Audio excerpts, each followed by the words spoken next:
And we are live with another episode of the Keeg Talks. Today, the Keeg Talks X-Men 97 Season 2, the second season of the new / old / reboot / sequel series to the original 90s X-Men cartoon. This is X-Men 97 Season 2, and we're here to talk about all the episodes that came out for this season.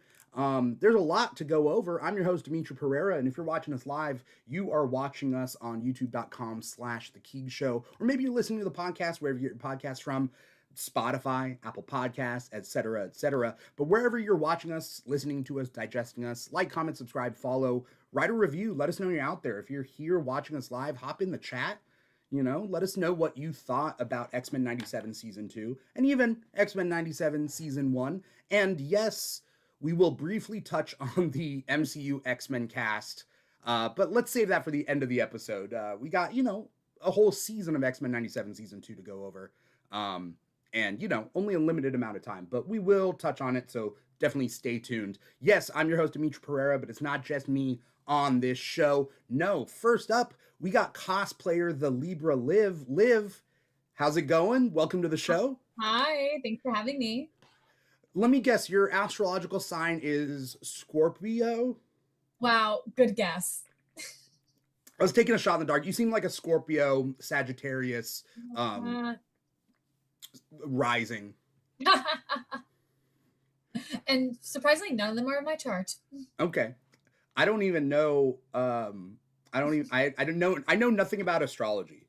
But you are a Libra? Yes, I am. Okay. And is Rogue a Libra? Because I see you cosplay Rogue a lot. Is Rogue a Libra? I've never really thought about that. Sometimes in like the X-Men, like your sign, your X-Men, I get Gambit and Nightcrawler a lot. Who are also some of my faves, so I'm happy with that. Were we recording this whole time? I hope so. Sorry. I think we were. I hope so. No, we're good. Okay, so sorry. What were you saying? I was saying that I don't know if Rosa Libra. A lot of times I see her as a Pisces or usually a Pisces on the like your sign, your X-Men type thing. But a lot of times I get Gambit or Nightcrawler for Libra, and I'm like, I'm happy with this because they're also my faves. Okay. That's kind of the cool thing about X-Men is that no matter your astrological sign, you're gonna have a cool X-Men assigned to you. Exactly. They're all. Yeah, exactly. I'm trying to think of one X-Men that I wouldn't want to be assigned to. Havoc, probably Havoc. Yes. I was just gonna say, like, if it's Havoc, yeah, I'm out. Okay, that's fair. We also got Lacey from the Paracosmos podcast. Lacey, welcome to the show, also for the first time. Yes, hi, hello. Both of you guys are really big X-Men fans, so I'm really glad that I booked both of you for this show. Lacey, are you, what astrological sign are you, if you can say? I'm actually a Pisces, and I definitely relate to Rogue a lot. Oh my gosh. Yes. We follow our feelings, and we go head first in those feelings real hard. That's a good match. Who's an Aries? Because I'm an Aries. Who's an Aries? Ooh. I would almost say maybe Jubilee could fit the bill. I was kind of thinking her too. Yeah. Okay. Little hot-headed, little like do it my way. Because I host a podcast. Jubilee would host a podcast, right? Yeah. Jubilee would definitely host a podcast. Absolutely. Oh, yeah, she'd make everyone be on it, whether they liked it or not. Yeah. 100%. Logan just sitting in the corner, like smoking a cigar, being like, I don't want to be here. And Jubilee's like, tell me about your entire life over the past like 200 years. Let's reflect on your trauma.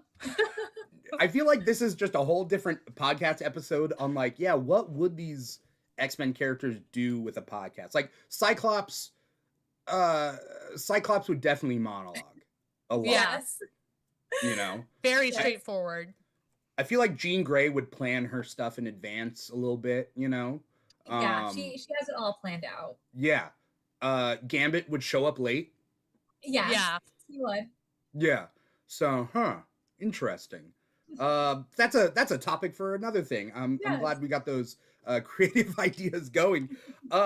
We are all X-Men fans, and this right now, dare I say, is a good time to be an X-Men fan.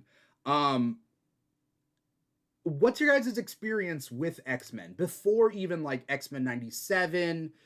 You guys seem to have a long and storied experience with the characters and whatnot. Um, how has your experiences been with X-Men? I'll let you go first, Liv. You Yeah. go for it. Okay. Yeah. So, I I actually grew up a DC fan, which is a funny thing. When I tell people that and they're like, what? I'm like, yeah, I grew up a DC fan. I'm a But huge when I was DC fan. I get yeah, it. I love DC, but I grew up on like all the DC animated shows and movies and everything.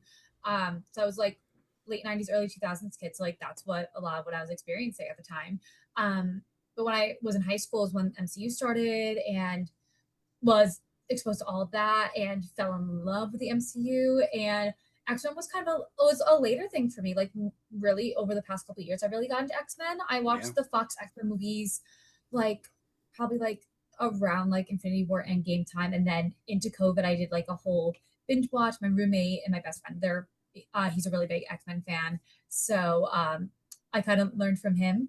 And when 97 was coming out, like I hadn't watched any of the animated stuff before, and I was off on an acting gig at the time, and I was like, I'm gonna watch it. I was working on a cruise ship, and then just like I was living on a cruise ship, and I just like Yeah. never had the time to watch it. And everyone around me was like, Liv, you don't watch 97? You don't watch X-Men? I was like, no, I haven't even watched the original animated series. And they're like, you should, even if you haven't watched the animated series. So I watched it about a year late, but I watched it season one, and I was like, wait, why am I not more of an X-Men fan? This is crazy. So last spring and summer, I binged all the animated shows. I've read like probably like over 1,000 issues of comics over the past year and a half. Like I really immersed myself into everything X-Men. And now I'm like, I feel like I've been a fan for like of specifically X-Men for like way longer than I've had, with just like everything I've been consuming over the past year and a half. Yeah. I love that. First things first, I love that like you hop from DC to X-Men, because I have a theory that X-Men fans and DC fans aren't too different. Like Yeah, there's like some weird connection between the two. there is. Yeah, there's also like a connection because I'm a really big Star Wars fan. Mm, There's a connection between like specifically like fans of like Clone Wars and Rebels I see, who are also really big X-Men fans, and a lot of my friends who are Clone Wars and Rebels fans, because that's also like when I started cosplaying everything online, like I was mainly doing Star Wars stuff. yeah. Like a lot of my friends from that, like I've brought them into the fandom with me. I'm like, look, and they're like, wait. I'm like, yeah. I'm like, it just makes sense for the Star Wars fans to also be really big X-Men fans. Yeah. I feel like there's like a found family element maybe. Yeah, Like, it's the found familyness of it all, especially yeah. with like Rebels to X-Men. Like those, I feel like those two just go hand in hand. Yeah. Um um yeah, I mean that's all really interesting. Lacey, I'm wondering what your story is. And by the way, none of this is a test. I just wanted to forward this because like people, especially to women and whatnot, like are like giving them tests on like what are your top 5 albums sort of thing. It's like no, Oh like yeah, a no. fan is a fan whether you started 5 years ago or 15 years ago, because there'll always be a bigger fish. Star Wars reference, but like a person who's a 70-year-old fan of X-Men is, are they just the biggest fan? Like I don't know. It's Yeah. we're all fans. No, I agree. Yeah, Yeah. 100%. What's Uh, your story like? my love for X-Men started because my dad would leave Fox on and the X-Men would come on. Yeah. And he Oh, just kind of left it on. So like I would meander into the living room and be like, huh. And it looked cool. And I was like, I want to watch this. This looks like more adult, cool, fun. And so I watched it and I just wanted to watch more. And, they would play them quite often, honestly. So the more that came out, the more I consumed. And it kind of got me into the comics side of it. I would say that's what sparked that. And Yeah. then from the comics, I was like, man, I want more X-Men content. Where can I find this? And my now husband was like, oh, there's an animated show. And I was like, I'm in. Tried watching it the first time, super confusing. The order they have the original series in. I was like, what's happening? Why are they saying this? And so he put it in a more understanding order for me, which made it a lot easier to digest. And then just super excited once 97 got announced because of it. I was just all consumed. I ran out of content, so I was really happy they came out with more. Yeah, I was a kid in the 90s, right? So yeah, X-Men was huge, and then suddenly no X-Men content for a long time, right? Like Marvel like really put the brakes on X-Men merch and everything, and then I just feel like a whole generation of people for like 15 years lost out on X-Men related content. All they had was like the movies that were hit or miss, right? Mm-hmm. I feel I feel especially like because it was the rise of the MCU too, like everything with that. Like I was like 13, like seeing everything with MCU and like tried like dipping my toes into some like Avengers related comics thing. Like I'm a big Scarlet Witch fan, like tried dipping my toes in that. And then I'd read Scarlet Witch stuff and see X-Men and be like, who are these people? Why like those are the people from those movies that are I guess are coming out right now. Yeah. It's so weird when you think about just the history of X-Men and the lack of content versus the content that we got, and then the rise of the MCU. And again, uh, in the 90s, nobody really cared about the Avengers. Yeah. Like the Avengers were the C-list team. I'm sorry. And but like the Yeah. MCU like brought a lot of people in and it made them cool and like I'm on board and it was great at the expense of the X-Men. So now we're getting this like resurgence when they announced X-Men 97 a sequel series. I was confused. I was like, do we need this? Will it be good? Is it just kind of like a Fuller House sort of situation? Do you guys were you guys looking forward to X-Men 97 when it came like when it was gonna come out? Season 1? Or were you like skeptical or how did that I work? screamed. Yeah. I screamed. I Yeah. freaked out when I saw the first post of just like their pictures, right? Just their like cartoon drawn, animated when they were like, here's the X-Men. I was like, I'm in automatically. Like I was stoked. Yeah. Yeah. I wasn't really like up to date at the X-Men at the time. So That's like right. Yeah. I was like, oh cool, they're like doing an animated show. Like maybe this is when I finally get into the X-Men. And like I Yeah. don't think I it clicked for me like that was a continuation of the original show. And like I do remember like when I was a bit younger from watching like Disney XD and Toon Disney, I'd see some episodes sporadic in there, but like I was like more invested in like Phineas and Ferb. So Yeah. Which is So fair. valid. I So was like, valid. oh, like Yeah. those are on. So like as I like watched the show last year, I was like, wait, I like vaguely remember seeing this like when I was like 10 years old. Yeah.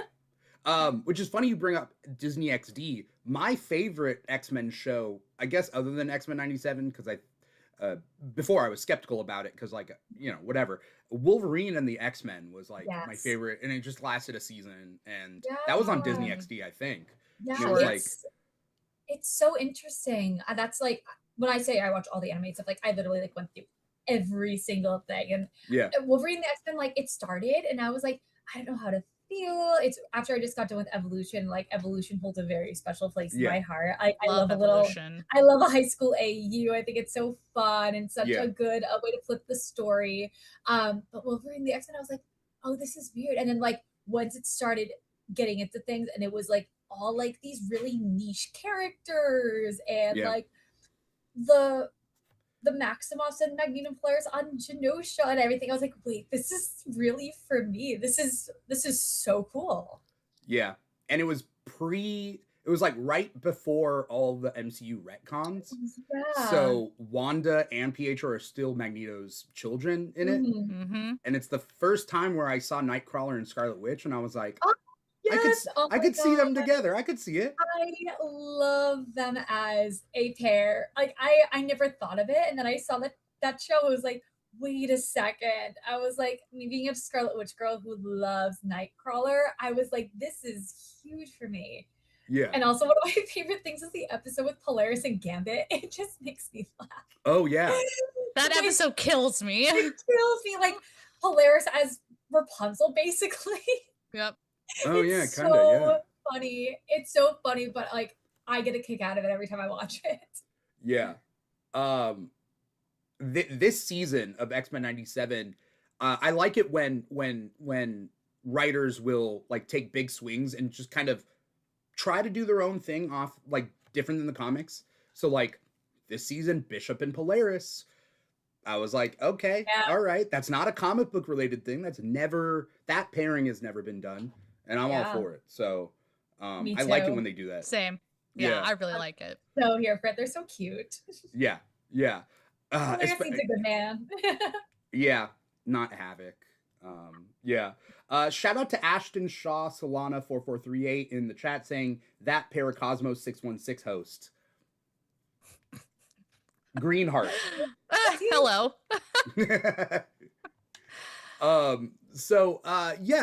X-Men 97 season 1 ended off pretty on a big cliffhanger, right? Throughout the whole season, it was a lot of Genosha, Gambit died, Magneto. Yeah, well, don't make my heart skip, please. You know, 2 rogue girlies in here. Yeah, we're like, ooh, take a breath. Yeah, Gambit died, Magneto died, right? So, and then at the end, they get like shunted through time, different teams. X-Men are gone. What will season 2 hold? Did you guys have any wants and desires going into season 2? I think my big thing was we kind of got that cliffhanger of Gambit's going to be a horseman, which I think was the thing I'm most excited for that season. And it's so funny because it's not a plotline I particularly like in the comics. I like when in the Krakoa era during Knights of X when they bring it back. I think it's done in a cool way there, but like the original run when he's dead, I'm like not a fan. So I'm like, I'm really excited to see how they do this because it's such an interesting concept when done well.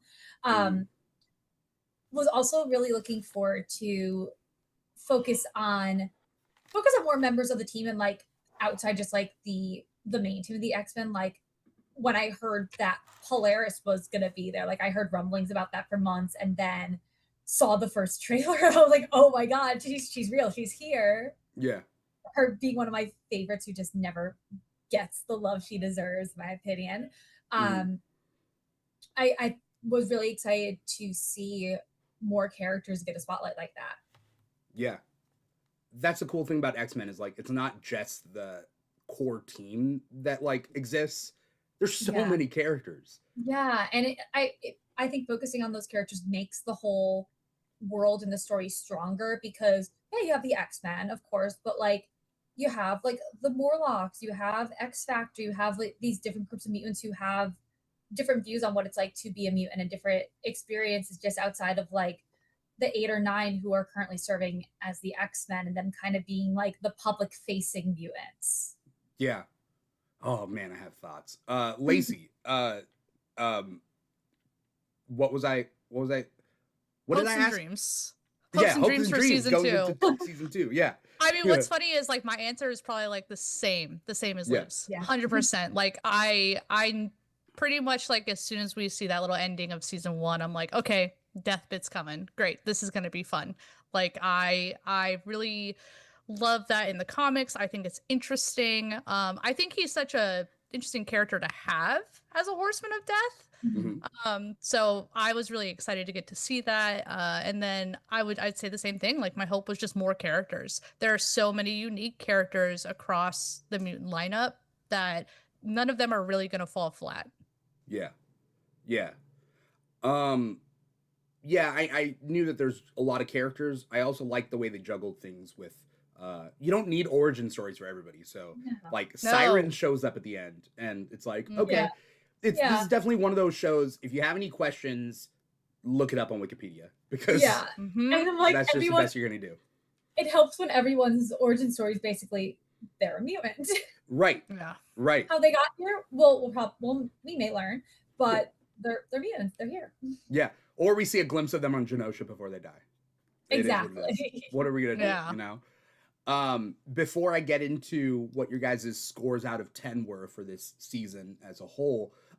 Did any of you go to Dave's Chicken to get the X-Men figurines? I didn't. I missed it. It was like an hour away and I couldn't like find the time to go. It was so sad. Yeah. There's not that many Dave's Chickens, especially around the country, but like they are a national chain, but like there's even me, I'm in Southern California, like there's everything everywhere, but like the closest Dave's to me is like 15 minutes away. And I mean, sure, it's not an hour, but like I tried to go a couple of times. I went the night before. I thought that at midnight it would drop, and they were like, "No, we're closed." And Oh no. like we're gonna close, and we're not dropping it until we open the next day. So I'm like, Oh oh. no. And That's you I know they wanted- had him back there. You They- know they yeah. did. It was the Yeah. night of the premiere, whatever time, like midnight or whatever, going into, you know, whatever. And I was like, I was hoping to eat it, have an X-Men figurine, and watch the first 3 episodes, and I didn't. And so, what is weird, don't need to talk about it too much, is that everybody I saw on TikTok and me were getting the same toy. If you were getting like more than one meal, you were getting the same toy twice. Like everybody was getting doubles. And did part see of that me a lot. thinks like maybe each box, like in the back, was like the same toy, and they would open one box at a time and I grab think they- 2. I think Probably. they did probably like how they did like back in the day with McDonald's, where it was like Mhm. every week there'd be one. Maybe, yeah.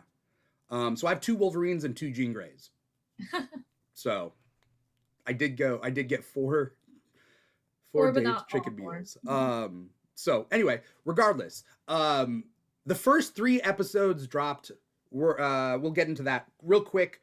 Yeah, what did you guys think in summation of the whole season out of 10, 10 being the best, 1 being the worst? How'd you guys feel about this season as a whole?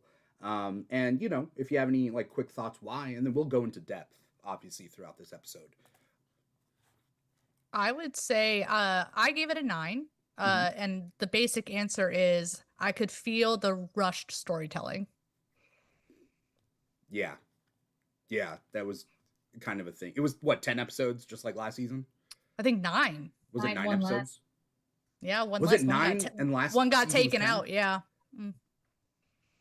Ooh, I believe what? so. Okay, That was interesting. 10, Yeah. 10 per season. Hmm. Yeah, okay. Interesting. We'll go over that. But you gave it a 9? A 9. Yep, I docked it a point for the rushed. Yeah, that's fair. That's fair. Liv, how'd you feel about the season?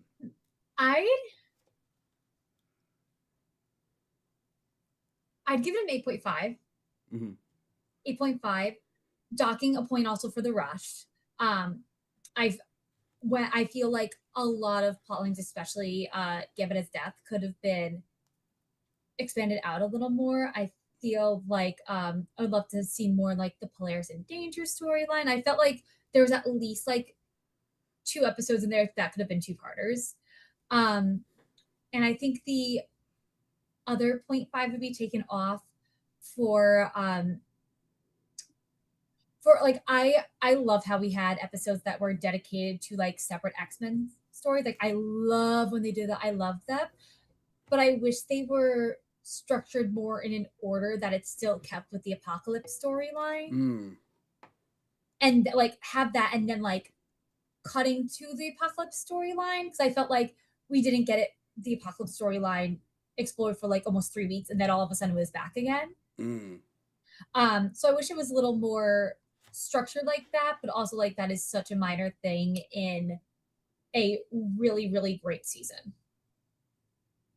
Yeah, you're talking about like essentially the Apocalypse storyline goes on break for like the Weapon X episode, the Danger episode, and the Acolytes episode, right? Yeah. Yeah. Huh. Yeah. I didn't really notice that, but you're right. Yeah, because it kind of had me left with a lot of questions. I'm like, oh, like we just kind of had like this really big thing happen about 2 episodes ago in ancient Egypt. Like is Apocalypse looming right now? Where are the horsemen? Like it felt like there was like things were out there, but like where are they right now? Yeah. Yeah, I didn't notice that. But yeah, you're right. I think because of your guys' score, I'm gonna confidently stand my ground. I'd give it an 8 out of 10 for this season. Okay. And part of that is just I'm not a big fan of Apocalypse. I agree with you on that. Out of all X-Men villains, Apocalypse is one of my least interesting, and I know that people love him because he's super he's super strong, he's super powerful, he's super menacing, he's mysterious except when he's not, and then he just has every power, and it's like, Yeah. okay, I get it. um but Lacey brought up a good word earlier, which is concepts. Sorry. Concepts. I think Apocalypse is great in concept. I think that a lot of concepts of Apocalypse are really cool. I think that in the comics, Krakoan Age Apocalypse, where he's not armored up, but he's very like barbarian, very like wise elder barbarian, you know, tough guy, I guess. Like there's kind of a thing about him in the Yeah. Krakoan Age where you strip him down and he's super cool. And I like him in ancient Egypt before he gets the armor. But when he gets the Same. armor, then suddenly you lost me. Yeah. I And I did yeah. pre-armor better. Me too. Yeah. Me too. It's I feel also in the terms of the animated series universe as well, Apocalypse in the original show was kind of like in and out at times. Like he'd be there, cause some chaos, bring on angels and horsemen, like do some stuff, and then be gone. Yeah. And like he never felt like the big bad of the universe, even though he was one of them. Like that always went to like Magneto or Sinister Yeah. or Bastion later. But I so agree with you because I'm like I like Krakoan Age Apocalypse. And actually, the first Apocalypse I ever read was Krakoan Apocalypse, Yeah. which gave me like a completely different perspective on the character, especially because the first run I read him in was Excalibur with everything he has going on with Richter in that, which I Yeah. think is like such an interesting dynamic. And then everything that goes into X of Swords Yeah. with like him and his wife and all of that, like that stuff is really cool. But this is like very much 90s Apocalypse. And Yeah. I agree with you. Like going into this and being like, I'm like, I think I like Apocalypse more for his horsemen and mostly for Gambit Death Horsemen. Yeah. Which honestly, like, then the way that it ended up being, spoiler alert, Gambit as like the big bad of the season was interesting turn. And then like once that was happening, I was like, okay, it's way more interesting to have like Apocalypse a part of Death Gambit than like Apocalypse doing Apocalypse things. Yeah. Again, like his horsemen are cool in concept, and like since I was a kid, it's always like, yeah, who are the four horsemen gonna be? Like X-Men Evolution did a different four horsemen. Yep. X-Men Apocalypse, the movie, did a different four horsemen, and that's always cool, like trying new things. But again, it's like concepts of it. And honestly, my favorite Apocalypse storyline, again, in concept, is Apocalypse the 12. So basically Apocalypse to gain, like, it's like late 90s. So like to gain, or late 90s, early 2000s, to gain ultimate power, there's a prophecy that like Apocalypse must have 12 mutants and just like plug them in and siphon their powers. Yes. And so there's like different prophecies for each mutant that kind of like hints at like who it could be based off of their, their powers and whatnot. Like they talk about like two poles of the earth, and it turns out one's Magneto, one's Polaris. Like it's the North Pole and South Pole, and then they kind of like do stuff from there. And like that's to me the most interesting, but again, it's a concept, and it's like Apocalypse in execution isn't necessarily my favorite. Yeah. So, maybe I went into it just being like, okay, cool, Apocalypse, but did I give it a fair shake? I thought I gave it a fair shake. Yeah. I did also think it was rushed. Yeah, it's a hard villain. It's a hard villain to adapt in nine episodes, and also like when you have like a whole 5-season animated show that you're pulling from, that like he's already done a lot of stuff in already. Yeah.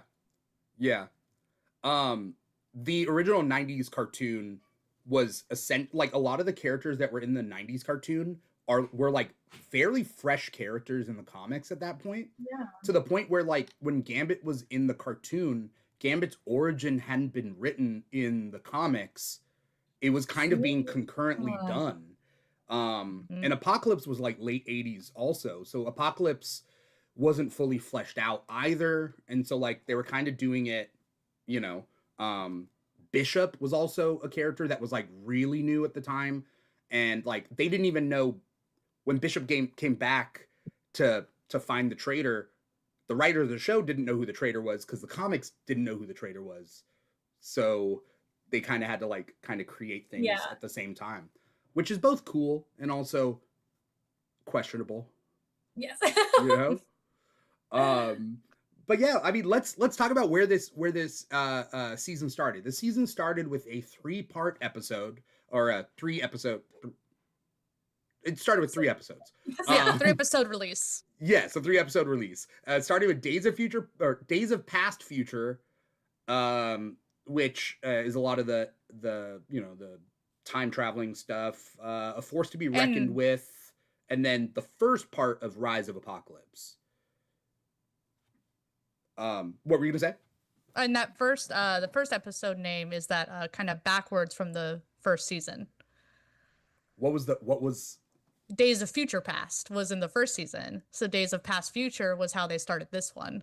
Oh, so they kind of twisted it up a little bit. Okay, I didn't pick that one up. Which episode was Days of Future Past in that one? Oh gosh, now I gotta pull it all up. Let me see. I'm trying to do it too. I'm like Or no, the first one, let me see. I just remember them switching it up and I was like, oh, that's crazy. Because there's a Days of Future Past in the original series. Yeah, there's that. It might be the first one I'm thinking of. Yeah, that's the one. Yeah, so I'm thinking of the first one. Yeah, it wasn't last season, but it was in the original show. In the original, yes. Days of Past that's Future. where they pulled it from, and then they switched it. Yeah.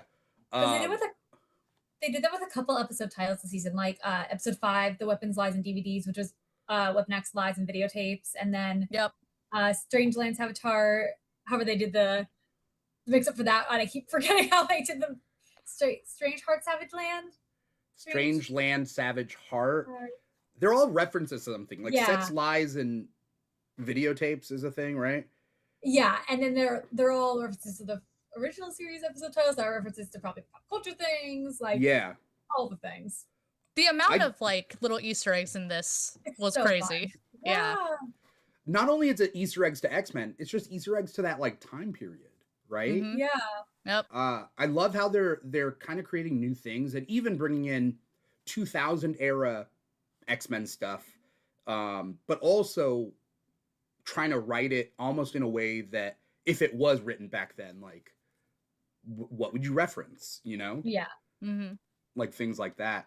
Did you guys like the fact that they dropped 3 episodes all at once on that first night? So I got to see the first 2 episodes a couple weeks earlier. I went to Tribeca to see them. Yeah. So I saw 1 and 2 and didn't see 3, which was a little strange because I knew nothing. Like when that first episode opened and it was only like Storm, Jean, Scott, Wolverine, like in the titles, like, oh, are we doing like 1 episode each, like per who is stranded where? So I didn't even get to see the 3rd episode, so I didn't get to see like Rogue, and I was like, wait, no, like the end of the 2nd episode, I was like, oh, I didn't even get to see Rogue, like no Rogue, no Nightcrawler, no Beast. So it was, I did like getting to see like the first 2, but it just like left me with so many questions for the 3rd. So on the July 1st, I went automatically to the 3rd episode. Yeah. And I was like, okay, I see why they dropped all 3 of them at the same time, because you get to see where everyone is at that point. That was a really smart way of doing it. Yeah, I would 100% agree. I thought it was smart to have an explanation of where everyone was at. And that part didn't feel rushed. It felt like we had time to digest it. Yeah. I didn't even realize, that the first episode is in the future. 2nd episode is in the present with X Factor and X Force. And then the 3rd episode is in the past in ancient Egypt. And then it's a part of a 2-parter. So the 2nd part comes out the next week where we get the completion of that ancient Egypt stuff with Magneto dying. Yep. So a lot happened in those first 4 episodes. A lot happened. A lot happened, and it felt like every single episode was like complete arcs, which was great. Yeah. And I especially love the 2nd episode. The X-Force. The X-Force. Yeah. X-Force, X Factor, Jubilee. all the mutant kids, like all that, I think was the one, like when I first saw it too, was like everyone in the room was cheering for that whole Jubilee scene. And like when X Oh Factor showed up, yeah. everyone was cheering, like, oh my God. Like I will never forget the cheers that happened when Polaris showed up on screen. Like people went insane. Is that, Yeah. yeah, that the second episode is when Jubilee frees the prison, right? Yeah. Yep. Oh, yeah, that was something. Lacey, were you gonna say something? Oh no, just with her Walkman in. I loved it. It was Yeah. amazing. The Walkman on Just has her music going and is just like, let's go. And I'm like, oh, what? How cool. Like, what kid would not want to be you right now? Right? Yeah. That's the thing about X-Men. It's like when mutants are in prison, they're gonna get it done, right? Yeah. Every time. Every time. There's a lot of like little things to go over. I did a video on there's a mutant character in the second episode named Maggie. Yes. And Maggie isn't even an X-Men related mutant per se. Like Maggie is a character from the Marvels comic and then the Marvels sequel comic, which takes place. It's like, yeah, I mean, same for people out there. It's not really an X-Men comic, but it has to do with like mutant riots and whatnot in this one like specific story that they're telling. And Maggie is this little girl, and it's such a sad story. And then in the sequel, she comes back, and she was, I don't know. It just makes me cry. And then I saw Maggie on screen, and I was like, oh no, oh, no one ever no one hurts Maggie. Like, I'm putting my foot down. It's when like she was like left there, then Jubilee like went back for her immediately, and she's carrying her out. Yeah. Oh, my heart. Yeah. So I was very happy that they did like that type of deep cut. Yeah, I loved that whole scene because you got so many characters in there. You got all the new X-Men kids. Like Keeg was in there, and Step the Cuckoos, and then with like Krakoa and X Factor, you had iBoy in there, who I didn't even notice until like my second or third watch of the episode. I was like, is that iBoy? Wait, and then like I just started going through that scene, like pausing every second. I was like, oh my God, iBoy, Glob, Herman, Quentin, like everyone's there. Yeah, they had like some of the Generation X kids in that episode. Like they're running away in the first part of that. Yeah, because it's like who is it? Quentin, Monet, Sync, I think is there. Is Sync maybe in the first scene? Not sure, but yeah. Sync wasn't in that because it's the two kids from Days of God Loves Man Kills. Yeah. Yeah, the two kids from that, which I was like, that is a deep cut. I didn't pick up on that until I read up on it, and I was like, oh. Yeah, I was like, because I thought one of them was one of the new X-Men kids. I was like, wait, no, they're not. Yeah. Lacey, were you looking through the background of everything and just being like, this is this is that, this is who?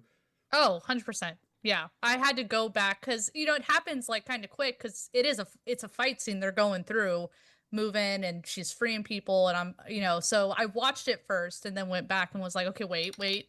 That was a lot. I gotta pause for a second. So went back, and I did have to look up a couple. But I knew Glob. I'm actually I'm a random fan of like Glob and Pixie. I love them so much. They're like my two. Yeah, they're like two lesser known mutants, but I love them so much. So seeing him, I was like, oh, wait a second. I was like, whoa, nice. I was like, it'd be cool to see more of you someday. Like that would be fun, even in the comics. But yeah, so that was just a really cool scene. I love how much they're referencing. It feels fleshed out because of how much they're bringing in. Yeah, it feels like a complete world. Yeah.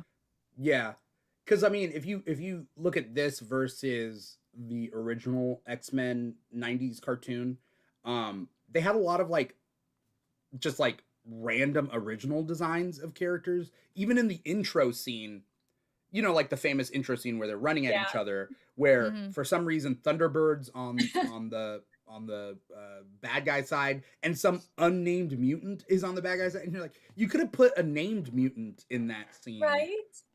Instead of this weird you know, I don't know who it ended up being, but it wasn't. But I don't know. wasn't them. And it's so funny because like a lot of those characters we see in the background of all these episodes, like they weren't even a thing back then. Yeah. But Yeah. it's so funny when I went to the Tribeca screening, they had a talk back after with a lot of the creators of the show, and someone asked them about that episode in like the episode intro of our title sequence, whatever you want to call it. Yeah. And someone asked about the Thunderbird thing and like who all those random mutants were, and they're like, yeah, we just like didn't have the backlog of mutants at that point, so like we had to get creative, and we had like limitations on kind of who we could and couldn't use. So we had to just make up random guys. Yeah. Even there's a 90s episode where they go to the future, and it's kind of like their Days of Future Past episode, slash Age of Apocalypse episode. But anyway, the point being is there's the Avengers team in the background, but they're not the Avengers. They're like knockoff Avengers. Oh, yeah. Yep. It's always like a slight knockoff so they can get away with it. Which is so weird. It's like, I thought you would have the rights to do that. But like, you have like this weird Captain America knockoff and a weird like Black Panther knockoff. And it's like, okay, I guess. But in this show, I mean, there's so like Dr. Octopus and Spider-Man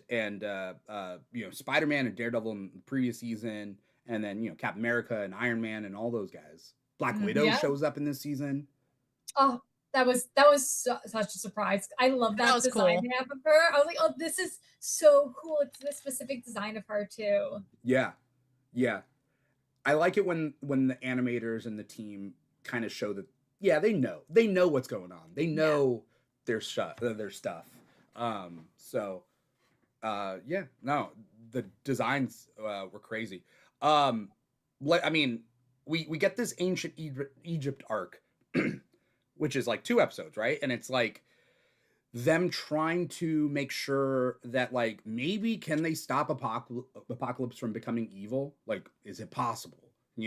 Is it possible to teach your way to his heart? And he kind of like softens up a little bit until he doesn't, and then he's just like, nah, I'm Apocalypse now. Were you guys satisfied with that? Oh no, go ahead. Oh yeah, I was like, I think that was a really cool way to go about it, and kind of also with that challenging Magneto's ideologies versus Xavier's, and how like that's always comes into play in an X-Men story, obviously, but how do you deal with that with like one of their like bad guys of all time, like having basically the opportunity at the tip of their fingertips, like we could change this, we could change the world, we could save so many lives, and then like, wait, is this ethical? Can we do this? Is this gonna mess up our lives going on now? Yeah. Like, how do you mess with the time stream like that? But at the same time, this guy's the worst. Yeah. There's that line that Xavier says later this season where he basically says to Apocalypse, I wish you weren't even born. Yeah, you're a monster. Your mom did the right thing to abandon you. I was like, Professor Extra said that? Whoa. That's pretty bad. Line. Yep. I was like, that's pretty bad if he's saying it. Yeah. Lacey, what are you gonna say about Apocalypse's? I was satisfied with it in the sense that Professor X and Magneto acted exactly how I expected them to for their characters. They are just so black and white in difference. There is a spectrum between them that they are not willing to compromise on with each other. And I think that is the hubris of the X-Men. 100%. I think they were like halfway trying to get Apocalypse to be good. But it's funny because if they had just taken a step to gain his trust, and we discuss these kind of philosophical questions all the time. We love them. If they had just taken the extra step to be like, let us just tell you what you're potentially going to turn into and how awful it's going to be, and give him that knowledge of how bad it is before he can go find it on his own and feel lied to. I was like, oh, you did this to yourselves. Like every time, this is what happens. Like I always feel like they kind of step on their own toes because they try to be so delicate. Because they both think they're completely right in their ways. I mean, you're taking sort of an optimistic view on things, because I could see this going wrong, right? Like, if they tell him how bad he becomes, he might take it as how powerful he becomes. And then he might say, wait, you're telling me that if you affect me, you can affect the time stream, but I could technically kill you guys outright and not affect the time stream. Okay, I guess I'm gonna win this fight, and then he could just kill him. You know? No, yeah, absolutely. And I'm not saying it would have, turned him good or anything.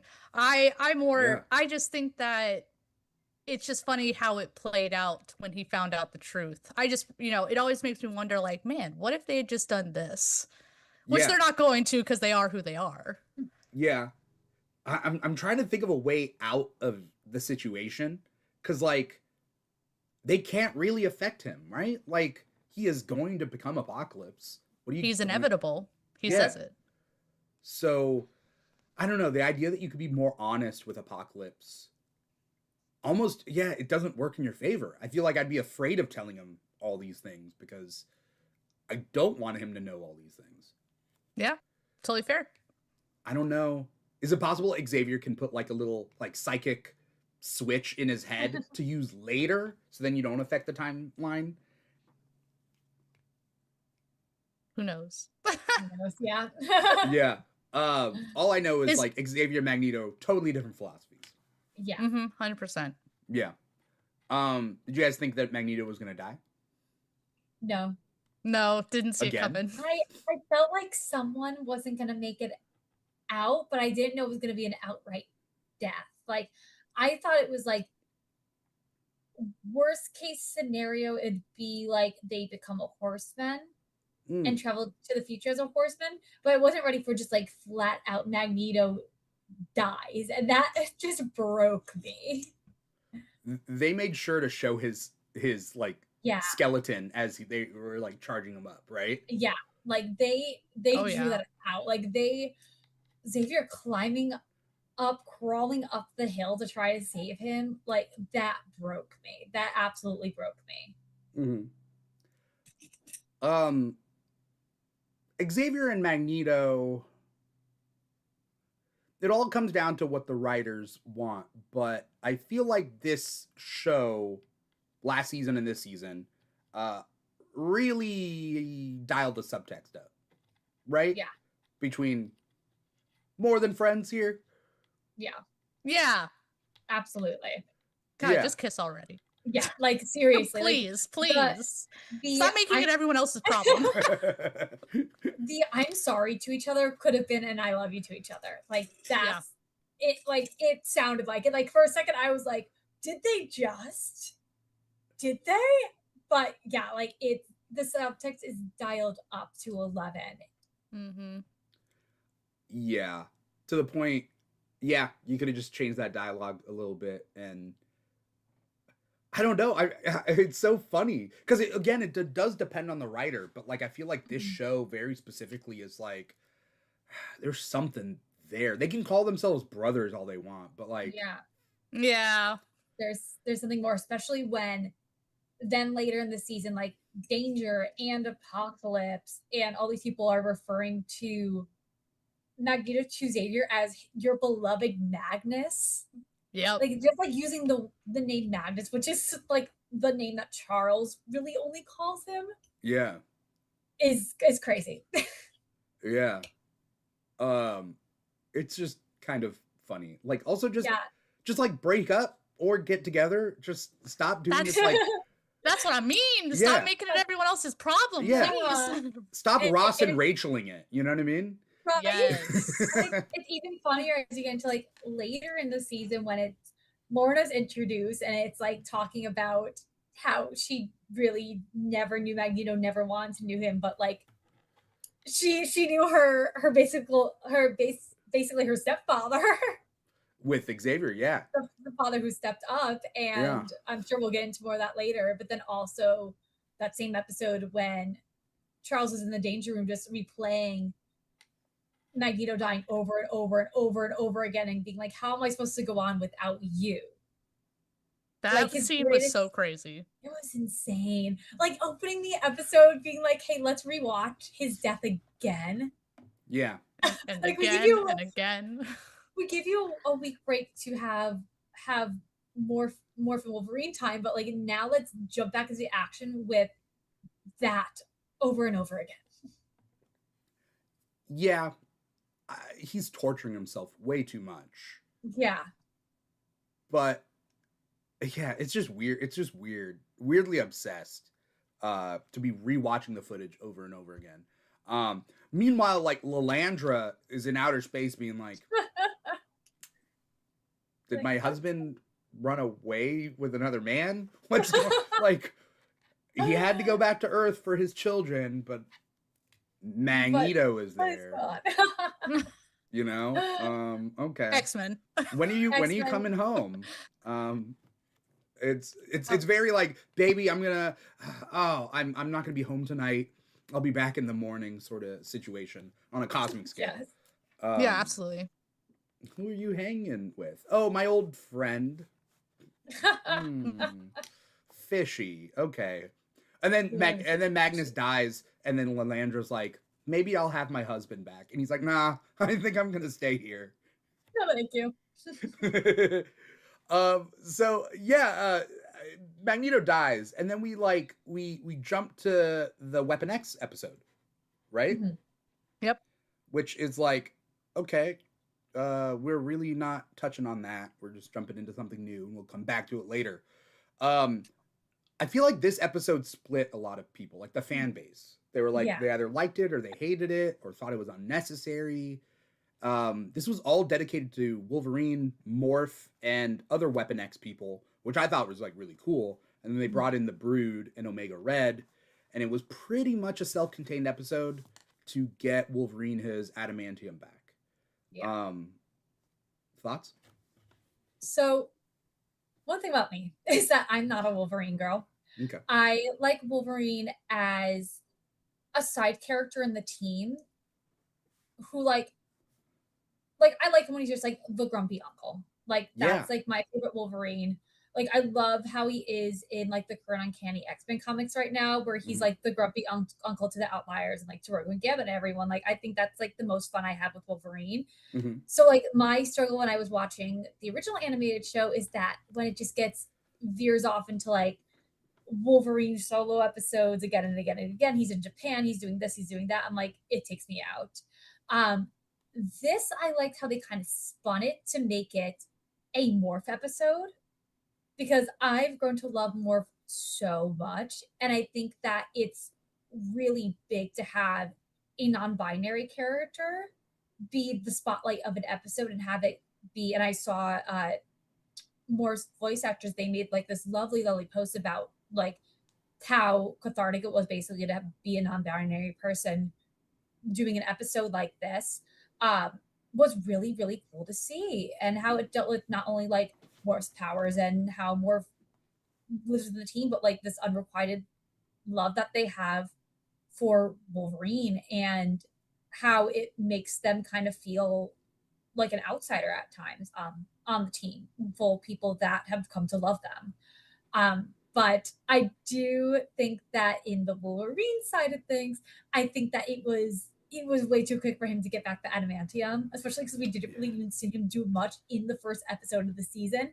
He was just kind of there and in the background for the rest of the episode. And I think I would have liked to see him back at the school, maybe with helping out with the younger mutants that they brought there, or just like going to fight and like having kind of this disconnect from himself, because he's like, I don't have my adamantium anymore. Like this kind of driving me nuts. Why am I like this? And then kind of crashing out and then going to get the claws, and then that really wonderful scene of Morph at the end saying, is this all that you are, just an animal with claws? Is that all you see yourself as? And Wolverine being like, yeah. And then Morph saying, that makes me sad. Like that was my favorite part of the episode. I think that was a really powerful scene. I wish that we kind of just saw the build up to that more, to just like see Wolverine kind of get to that crash that moment of like, okay, that's it. Like I need to go back to my old self or I'm not happy. Yeah. Agreed. I surprisingly have a lot to say about this episode. On like first watch, I was like, yeah. And then like second watch, I was like, oh, I'm grasping a lot more from this episode than I thought I would. It's about Morph's unrequited love, right? Yeah. And then Wolverine's, like, it's the unrequited part, right? Like Wolverine, Yeah. the two of them. Again, this is even more like undeniable, like in a way, like it is not subtext in this. Yeah. And like people who deny it is like, I don't know, it's weird to deny. Yeah, more. like It is the weird first to scene, like, deny. you see it like out and there, like from when Morph has that vision of Wolverine in the shower, like all that, like it is pretty clear. And like when he turns, and they turn into Jean are like, I love you, pretty clear. But I did love how this episode was also like the Wolverine X convention, because you got Yes.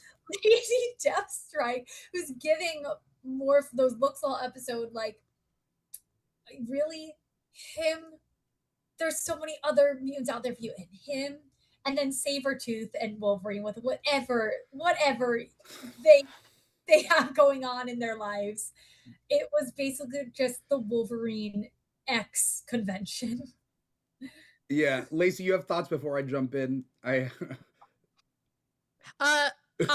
It's weird because I'm also kind of split on this episode. Yeah. I really love the Alien franchise, and this felt like an homage to Alien, 100%. Everything, like, it just felt like they essentially took the Brood and said, okay, we're gonna make you feel like you're watching the Alien movie now. Like, amazing, wonderful, ate it up. And the fact that they even have a reference to the movie when Maverick says, game over, that's it, it's game over. I was like, whoa, wait a second, how'd you get permission for that? Like, whoa. So that was really cool. I really loved that Easter egg. And so that kind of like upped it for me a little bit. Like, we literally named our kid after a main character in the Alien franchise. So yeah, it's a big deal to us. Is your kid named Xenomorph? Yes. Xeno for short. Yeah. Yeah. That actually could work. Xeno could, it actually could. And now I'm a little bummed that I missed out on this opportunity. It's too late now. Can't go back. Yeah. And then, I would say the thing that kind of got me was like the Omega Red showing up, and I was like, oh wow, cool, that's like a really intense villain. He's gone. I was like, wait a second, whoa, hold on. You can't just knock him down with a fly swatter like that. Like that, I'm hoping that was just an introduction and he'll be back. Because I was like, if that's how they're gonna end Omega Red, that's such a disservice to that character. He is insanely powerful. Yeah. So I really hope that was just an introduction and not just a, wow, look at him dead. What happens in the end? Something falls on him and then they rig the place to explode? Yeah, he's still in the facility. He's still in the facility when it blows up. Yeah. That we know of. It's Omega Red. It's a villain. He'll be back. Right. That's my hope. I'm like, ooh, okay, I'm holding on to this. Yeah. If it was Toad, he's dead. But it's Omega Don't Red. say that about Toad. Toad would not survive a facility explosion. I'm actually a Toad fan. Okay. Which Toad? Which Toad are you a Toad fan for? Oh, yeah, that's a good question, right? Like, X-Men Evolution Toad is funny. Yeah. Okay, so thank you. Yeah, it's X-Men Evolution. It's not the comics, really. Like, I don't read a ton of comics with him in it, but like X-Men Evolution, like I was like, you're a funny little dude and you're a little freaky guy, and I like it. That's great. So I love that Toad so much. Yeah. Okay. It's funny that Liv brought up Sabretooth. I like a lot of pairings that are a little different. I think I have an absolute distaste for any romantic relationship between Wolverine and Sabretooth. Oh, yeah. Like, there's something about that. Like, yeah, absolutely. Like, oh, yeah. Like what I was saying before, like not shipping them, but like their history, like whatever is going on in their just like history, how they keep finding their way back to each other. Like, no, thank you. But they do a thing where like Sabretooth is sitting with his legs open in that one shot where I'm like, who is this for? I don't know. I saw a lot of people speculating that he picked up on how Morph felt about Wolverine and was like, oh, well then I'll go after you, because if I think you and Wolverine are a thing, I'm getting in the way of that. So I saw a lot of people speculate that he was trying to kind of nudge his way to morph. And I saw a lot of people start shipping it, and I 100% don't agree with that. Please, Morph deserves better. Please let him just have something healthy. Morph deserves so much better. There's so many other wonderful mutants that would treat them so well. Yeah, please just let Morph be happy. Please.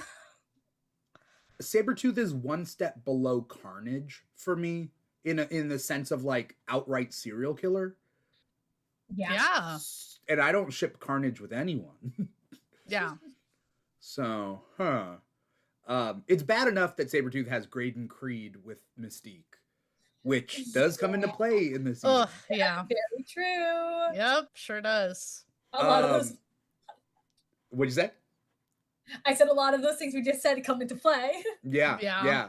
Also, I think worth noting is that, like, in the comics, Lady Deathstrike and Wolverine aren't a thing because they kind of combine two characters together for the cartoon.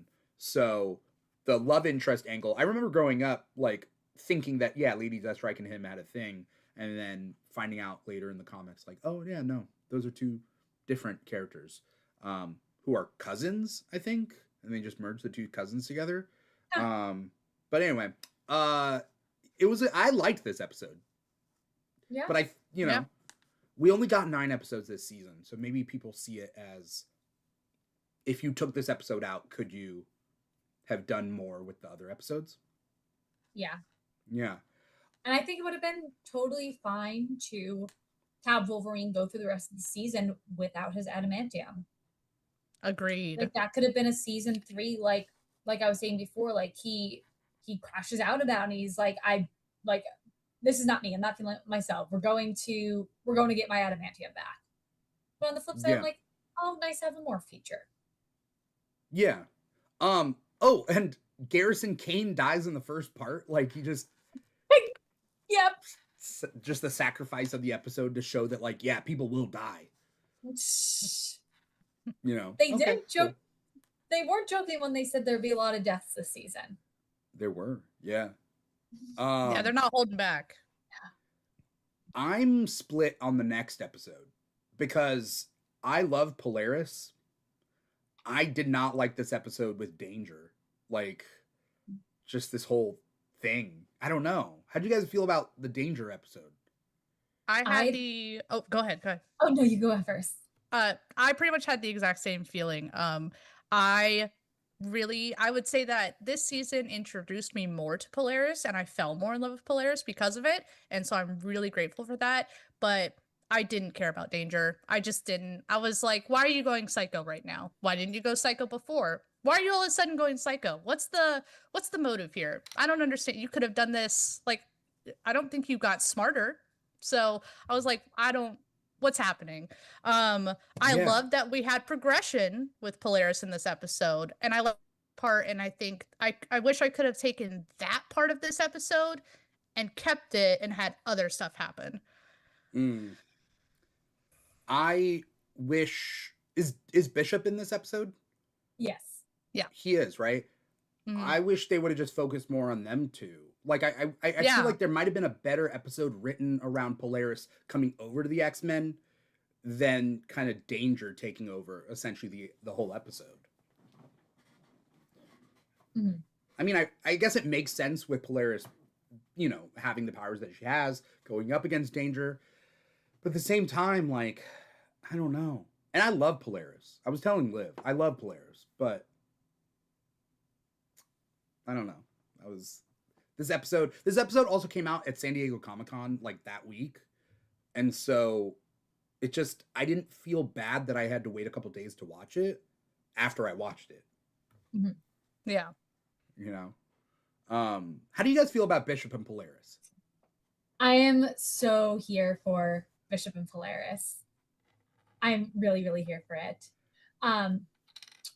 I like a little bit about like this episode for me is I'm a huge Polaris fan. I'm a huge Polaris fan who thinks that she has been disserviced so much around her comics history writing in general that I feel like besides like my favorite Polaris in modern times is Krakoa Polaris.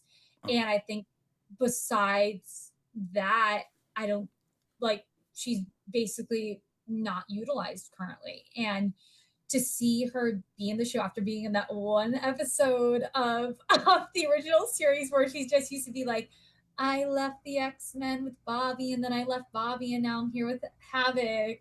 Like the most boring Polaris you could get. I was there for literally 5 seconds. Yeah. I was so happy to see her being written in this way. And I thought this episode was just such a spotlight for her. But I do agree with Danger because I think that it kind of sucked that Danger was just the villain of the week. I wish we got a little more, but overall, I think being the foe for Polaris was great. And like I think this is my second favorite episode of the season. I loved it so much.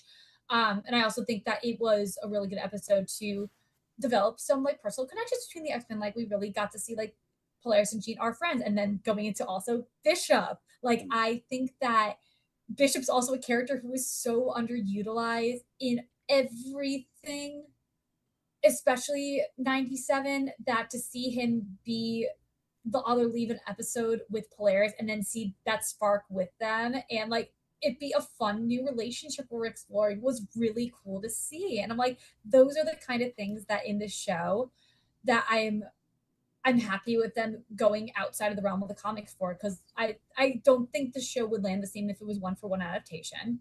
And yeah. I think that when you do stuff like this, it's the stuff that like this is stuff that like maybe could have been explored in the comics for like we never thought about of that they're like, oh, this really works in our version of the story. And I really hope this is a relationship that goes further because like he said in the episode, they balance each other out perfectly. Like they are both like kind of the groundedness that each other needs, especially with like Polaris coming from X Factor and like dealing with Alex and Bishop kind of being like a loner for a lot of what we've seen him in the show, like being from the future, being like the only one from the future and like knowing way too much that a lot of the other X-Men don't know. Like it's kind of cool to see them from kind of these two different places in their lives, maybe being in a relationship. I love it. I really need them to be together. Yeah. It's like same. I'm the shit, and I love that everyone, basically almost everyone on the internet is like so gung-ho for it. And then when they saw that little snippet of them having a picnic at the finale, people were going crazy. And then like the voice actors, they've been like so giggly about it lately. I'm like, oh, this is so cute. Like Polaris's voice actress was like, she's like, I'm sailing the ship myself. She's like, I don't care if anyone else does it. She's like, I'm promoting this ship. And I think that's so cute. Yeah.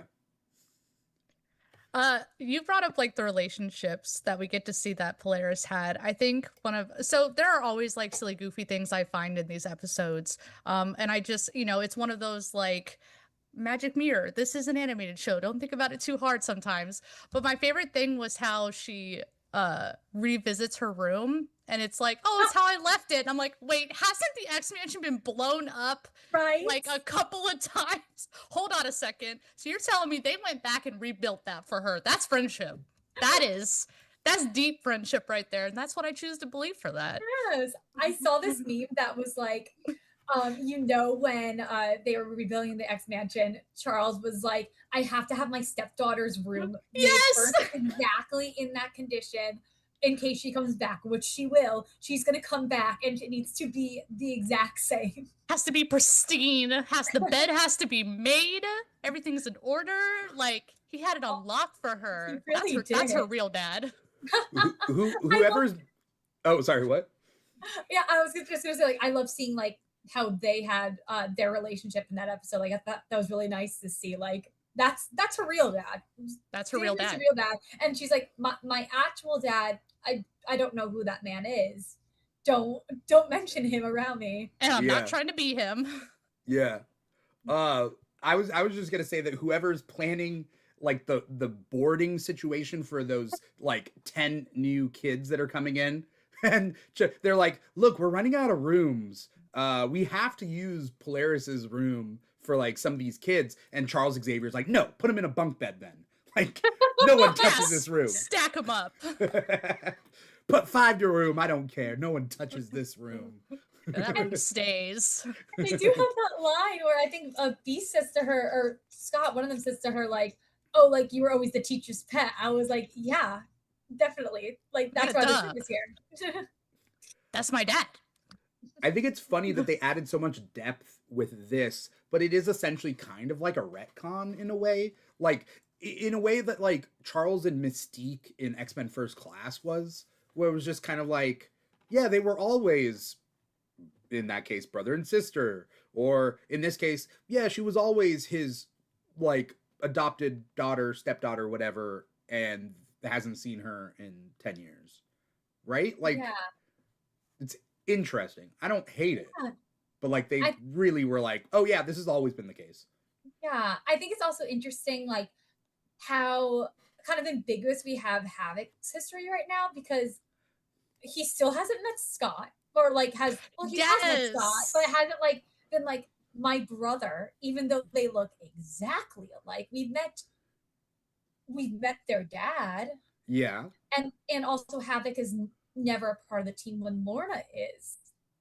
So it's so interesting that the way they did it, and it's just so funny that now we're into 2 seasons of 97 and 5 seasons of the original show, and never once was my brother Havoc brought up. They could have just said that. They do that a lot in this, Yeah, 97 is just like throw out something just to be like, yeah, we know. Moving on. yeah, and like was I'm trying to remember, was Vulcan, Yeah. was he ever there? He was. He's in season 1 in Shi'ar space. When Yes. when is it the Kree come in and go up against the Shi'ar? I forget what it was, but yeah, you see Vulcan there. Yeah, but we're never addressing it either. No, he's just there. It'd be funny if they address Vulcan and then like it's still Havoc's out there being like, am I a brother? I don't know. Yeah. Yeah, it's just so funny to me. Yeah. But also it's kind of just like funny with and just like general history of X-Men publishing in general, where a lot of people forget that Polaris was the second X-Woman. That Yeah. like she was there, and Havoc being a part of the original team before Storm, before Rogue, before Jubilee. Like a lot of people don't realize just like how early she was a part of the team. Like she's such an important character in the publishing history, but a lot of people just forget about her. And I think Yeah. it's kind of cool to see that like it now being integrated in the show. They're like, yeah, she was the sixth member. Like she was the sixth member. In case y'all forgot, she was the sixth member. Yeah. Yeah, I mean it's also because X-Men, like in the comics, the original 5 comics and the original 7 weren't popular, and then they got canceled Yeah. for like 5 years, and then they were like, okay, we got this new thing. We're gonna bring in this guy with claws on his knuckles. We are gonna bring in this blue elf guy. We're gonna bring in an African goddess, and then they're like, yeah, this is the X-Men. Yeah. And Lorna went to get her PhD studying rocks. So Dr. Lorna Sally Dane. Yeah. Why I was she love a geology person? Just I don't know, like that it's just so funny to me. I'm like, it kind of makes sense. But I just like love that like everyone around her, like especially in the Krakoa era when she just like will randomly just like drop in conversation and my PhD. And me being Dr. Lorna Sally Dane. yeah, And everyone's like, oh, I forgot, like you're really, really smart. yeah. If I had a PhD, I would also randomly just drop in. Don't forget Dr. Lacey. Yeah. Like, But it's funny if you have like a code name and like you could be Doctor, I think right. she says Dr. Polaris, I think, in one thing. Yeah. In the Cracone Age stuff. But I love Polaris. Have you guys seen The Gifted? No, I have to watch it now though. I get yelled at all the time by my co-host to watch it because she has watched it. So she yells at me constantly to watch it. I think if you're gonna watch it, you gotta watch it now before we get actual MCU X-Men, because when I watched it, it was coming off the tail of like Days of Future Past, and I was like, this is all that we're getting, and like I was super grateful that we had The Gifted like go 2 seasons. Like I was like, if this is all we're getting, I'm gonna eat it, right? Like this is all that we got for dinner. as an X-Men fan. I gotta. But I do love Polaris in that show. The worst part of the show is the central family that's involved. Because I don't know if you guys know you guys know about the Von Strucker twins, and do you I've know? heard of them, yeah. So there's Baron Von Strucker, who was a Nazi Hydra guy, and then he has two mutant children, and they are the Fenris twins. They're Andrea and whatever Von Strucker, and they're the twins that when they hold hands, they can like have a energy explosion. And so, but also they're kind of weirdly like incestuous, but then also Nazis too. And then they were like, let's make the Gifted revolve around this family. Weird. Yeah, that's you're unconvincing me to watch. I'm sorry. Yeah. They don't do hate that. They don't do that specifically. Okay, good. Though they do there is a Nazi backstory. That's all I'll say. So okay. But it's intriguing. I'll say that. But the family is the worst part because like the two parents are just humans, and it's like I don't want humans on this tag along adventure. Like let's just get. But they really dive into like I think Xavier and Magneto are gone, and the X-Men have been disbanded, and that's the premise of the show. And the Sentinel program is weirdly prescient. Essentially, ICE nowadays in real life is the Sentinel program back then 10 years ago when they made the show. Like the Sentinels bust into like a prom, and like there's like jeez. Like that's like first episode. Like they're like, oh yeah, round up the mutant kids if there are any at this school. That's insane. We've scanned them. So it's kind of a cool show if you can like take the good with the bad. Mm-hmm. All right, I'll tell Leah you convinced me. She'll be stoked. Okay. All right, did I get back to convincing you? Yeah. I'll give it a shot. You should, especially now because later on I don't think you'll appreciate it because if we get the more X-Men content we get, the less you will appreciate the Gifted. Right. It is what it is. But Polaris has a love interest in that, and it's pretty cool. I like the two of them. Okay. He's kind of Bobby, but he's not. But he is essentially kind of Sunspot. He's like Sunspot-esque. Oh. Yeah. Interesting. Yeah. All right. So we get the Danger Room thing. Then we get the Savage Land. Graydon Creed gets kidnapped by the Acolytes, put on trial. Who else? Colossus is there. Who else is on the team? Nightcrawler, Rogue, Beast, Polaris, Bishop. That's another Polaris and Bishop thing. Yeah. That's when they have their little. I read your file. Because they conveniently get separated. Yes.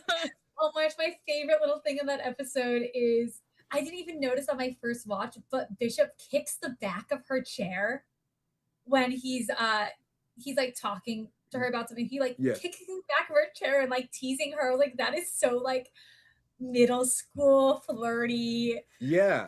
It's so cute. And then her saying, I read your file, Lucas.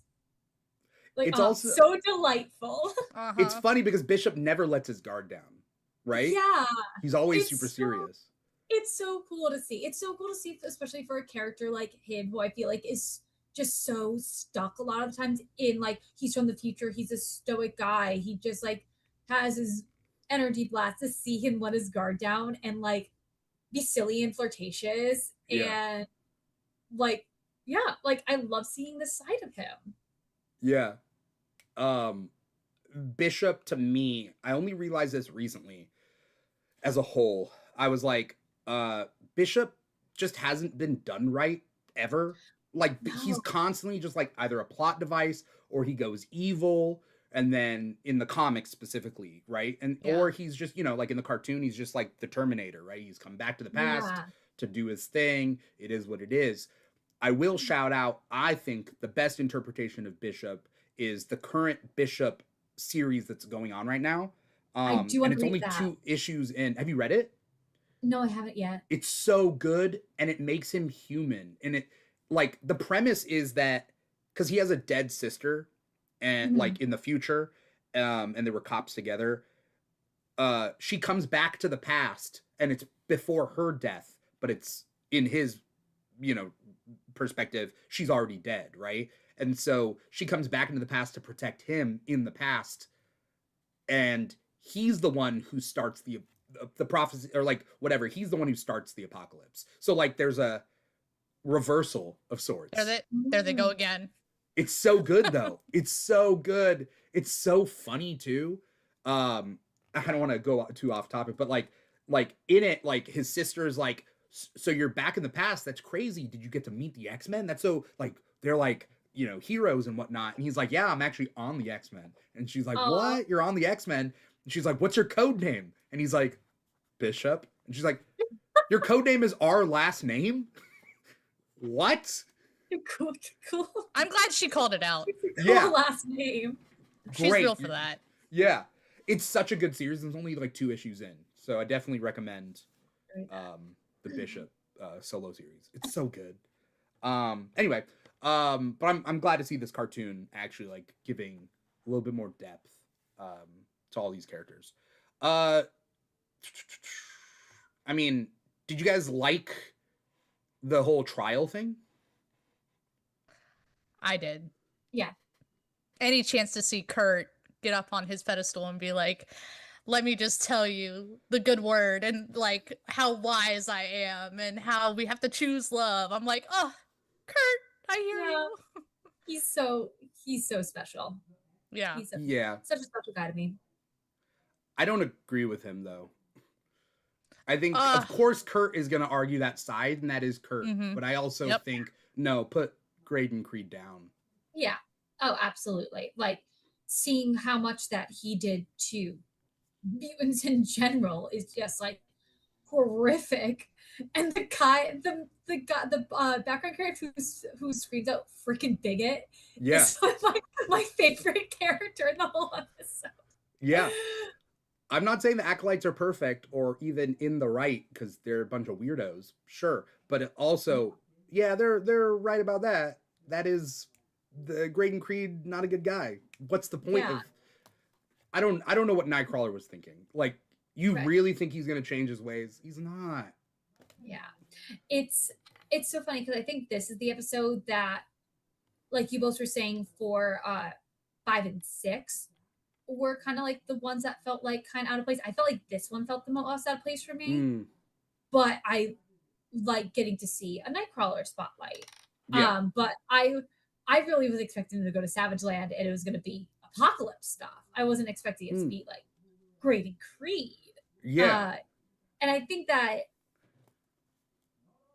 like having the acolytes was a good thing to have, especially as we're dealing with everything with the fallout of Genosha. And I think that one of a really cool thing they did this season was exploring how all the different characters are handling grief, whether it's the acolytes kind of using a more approach toward violence and revenge versus like Rogue, who is like just like spiraling into depression, and Polaris, who's like can't come to is like really not accepting that she can have some kind of grief, even though like she doesn't like her dad. She's still allowed to kind of feel some sort of way. So I think like that was a good thing about the episode. But the episode in general, I was like, at the end of it, I was like, oh, I'm surprised that we did a whole episode on this. Like that kind of felt like the more out of place one for me, but like again, like not an unwelcome topic to explore. Yeah. I also feel like maybe this episode was essentially Nightcrawler's last hurrah in a way. Yes. And now with the context of the finale and knowing where we're going next with Mystique, and like I was kind of saying the same thing after watching the episode. I was like, okay, that's when like rumblings about Mystique next season started happening. And I was like, if it's Mystique next season and this plotline is happening now, this makes a lot of sense why we're doing this. And like the themes of like, can these bad guys who did terrible things to our kind, even if they are a part of our kind, be redeemed? If we're family, like what do we do with this? Yeah. Lacey, do you have thoughts about this one before we move on to the final two? I'm such an outlier with this one. With everyone I talk to, I agree with I. It's hard to say it can be redeemed, right? That's I can't look at someone and say you can't be redeemed or you can't change your ways because everyone's capable of change. So I follow Kurt on that a lot. Mm-hmm. I share faith with Kurt. I'll say it like that, and I'll leave it Yeah. there. Yeah. So a lot of when he speaks and talks, I relate to. I Yeah. try to kind of live that way. So when he was saying that, I was like, yeah, no, I think he's right. I don't think Creed deserves death. I think he deserves justice and to be held accountable 100%. You got to have that.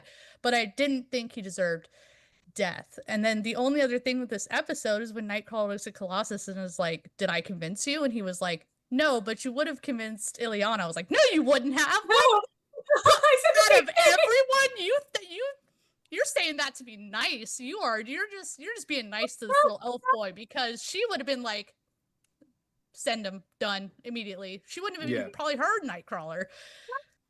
I was like, no way, no. Is Like, the that was a nice Ileana thought. is the Ileana in this the demon sort of child, the dark child? Like, is she corrupted in this continuity, or is she Even if she's a nice little not. girl with a sword? Like, No, I mean, if you're doing Ileana, even if she's not corrupted, I don't think she's agreeing with Nightcrawler on this. Okay, fair. Yeah, when he said that, I was like, no, that was a nice thought and a kind thing to say, but no.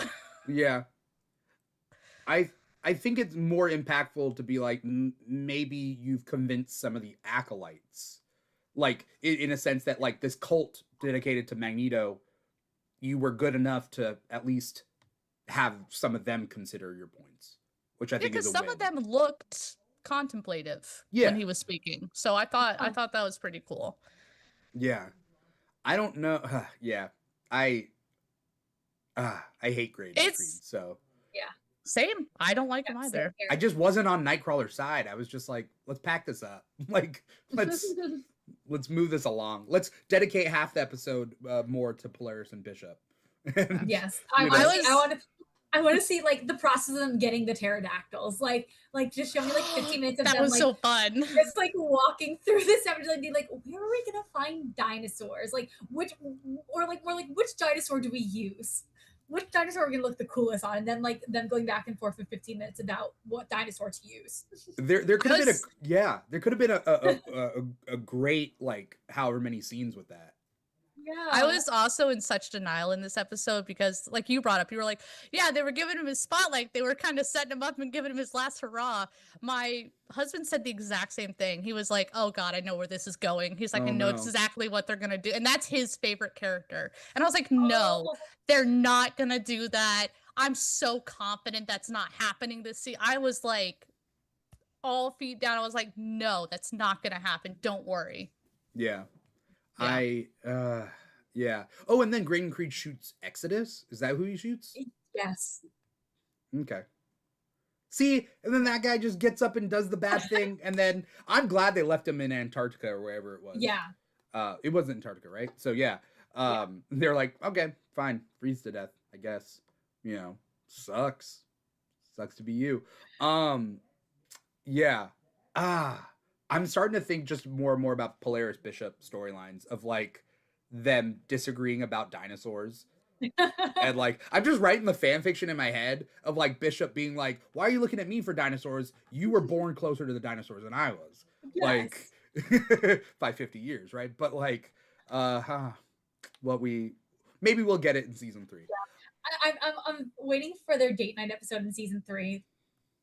Ooh. They're like kind of like in Jim Lee X-Men when Rogue and Gambit go on their motorcycle date and then Omega Red attacks them. Like I'm waiting for that. Just like their date night goes wrong, but then goes very right. Yeah.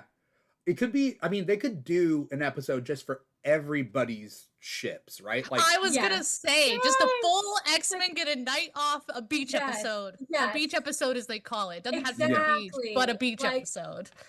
like especially like broken Gambit, like Gambit's back, he's fine. Jean and Scott do their little thing. Like every Forge and Storm. Yeah. Jubilee Yeah. and Sunspot. Are they still dating? Yep. Yeah, they are. Morph Yeah. and their new man, we're gonna find them. Yes. Yeah. It revolves around Morph getting a man and is like, we're going to the beach, guys. We'll Yeah. just make a night out itinerary for the MCU writers and say this needs to happen for them. Thank you. Exactly. I think there would also be a plot line where Beast has no one, and it's kind of and it's kind of sad, but like yeah. but there's part of this whole like thing.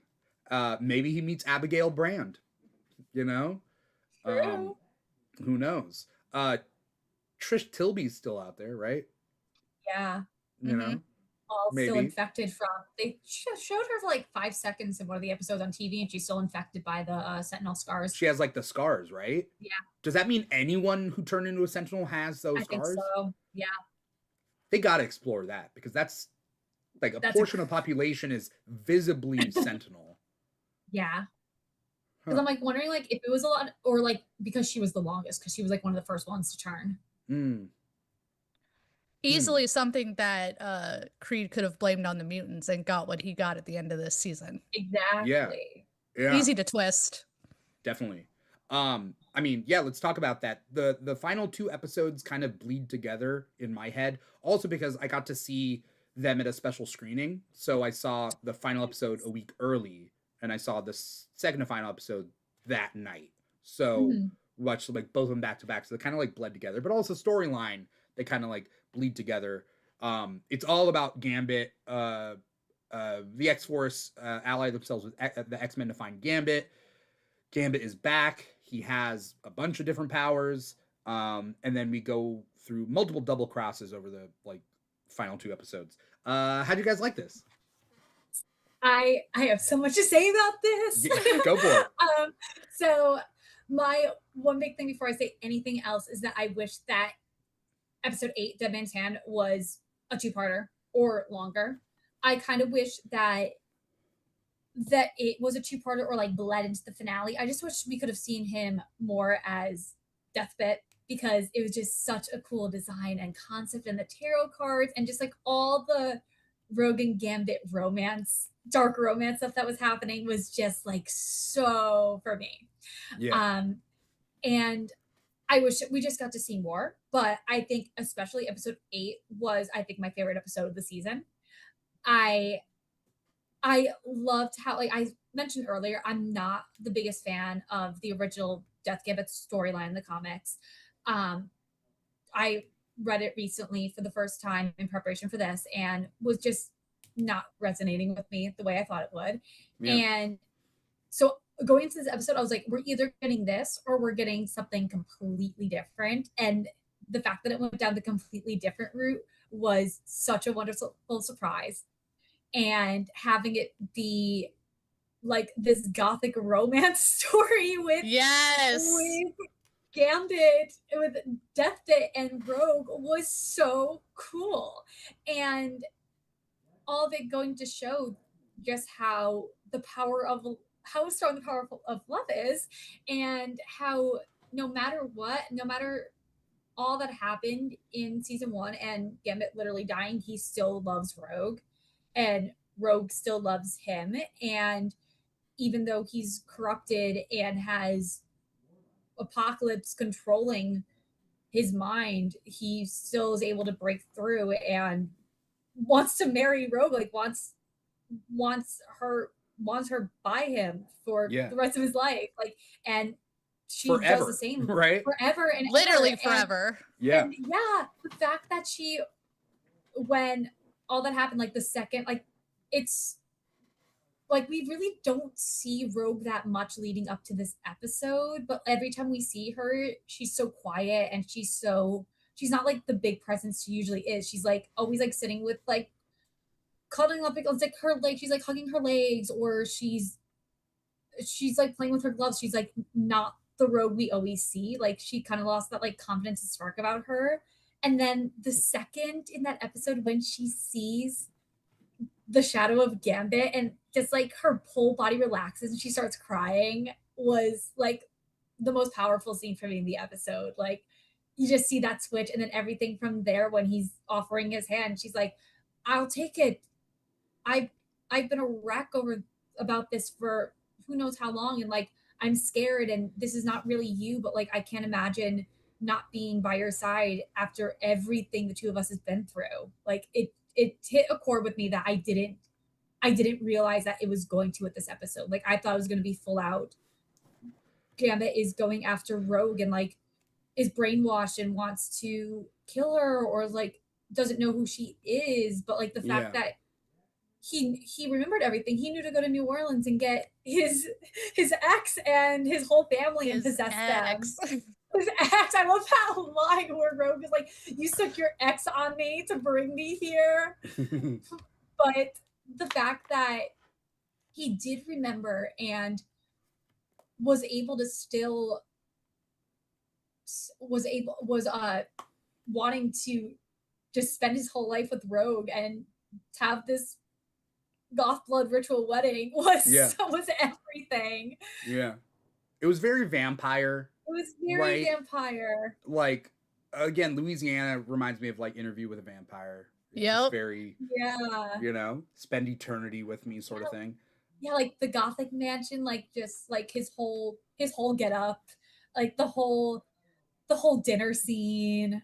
Yeah. It's like it was just like very like vampire trope, and I loved it.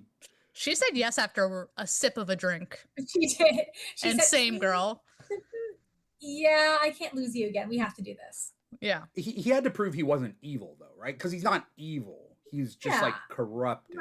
Yeah, he's corrupted.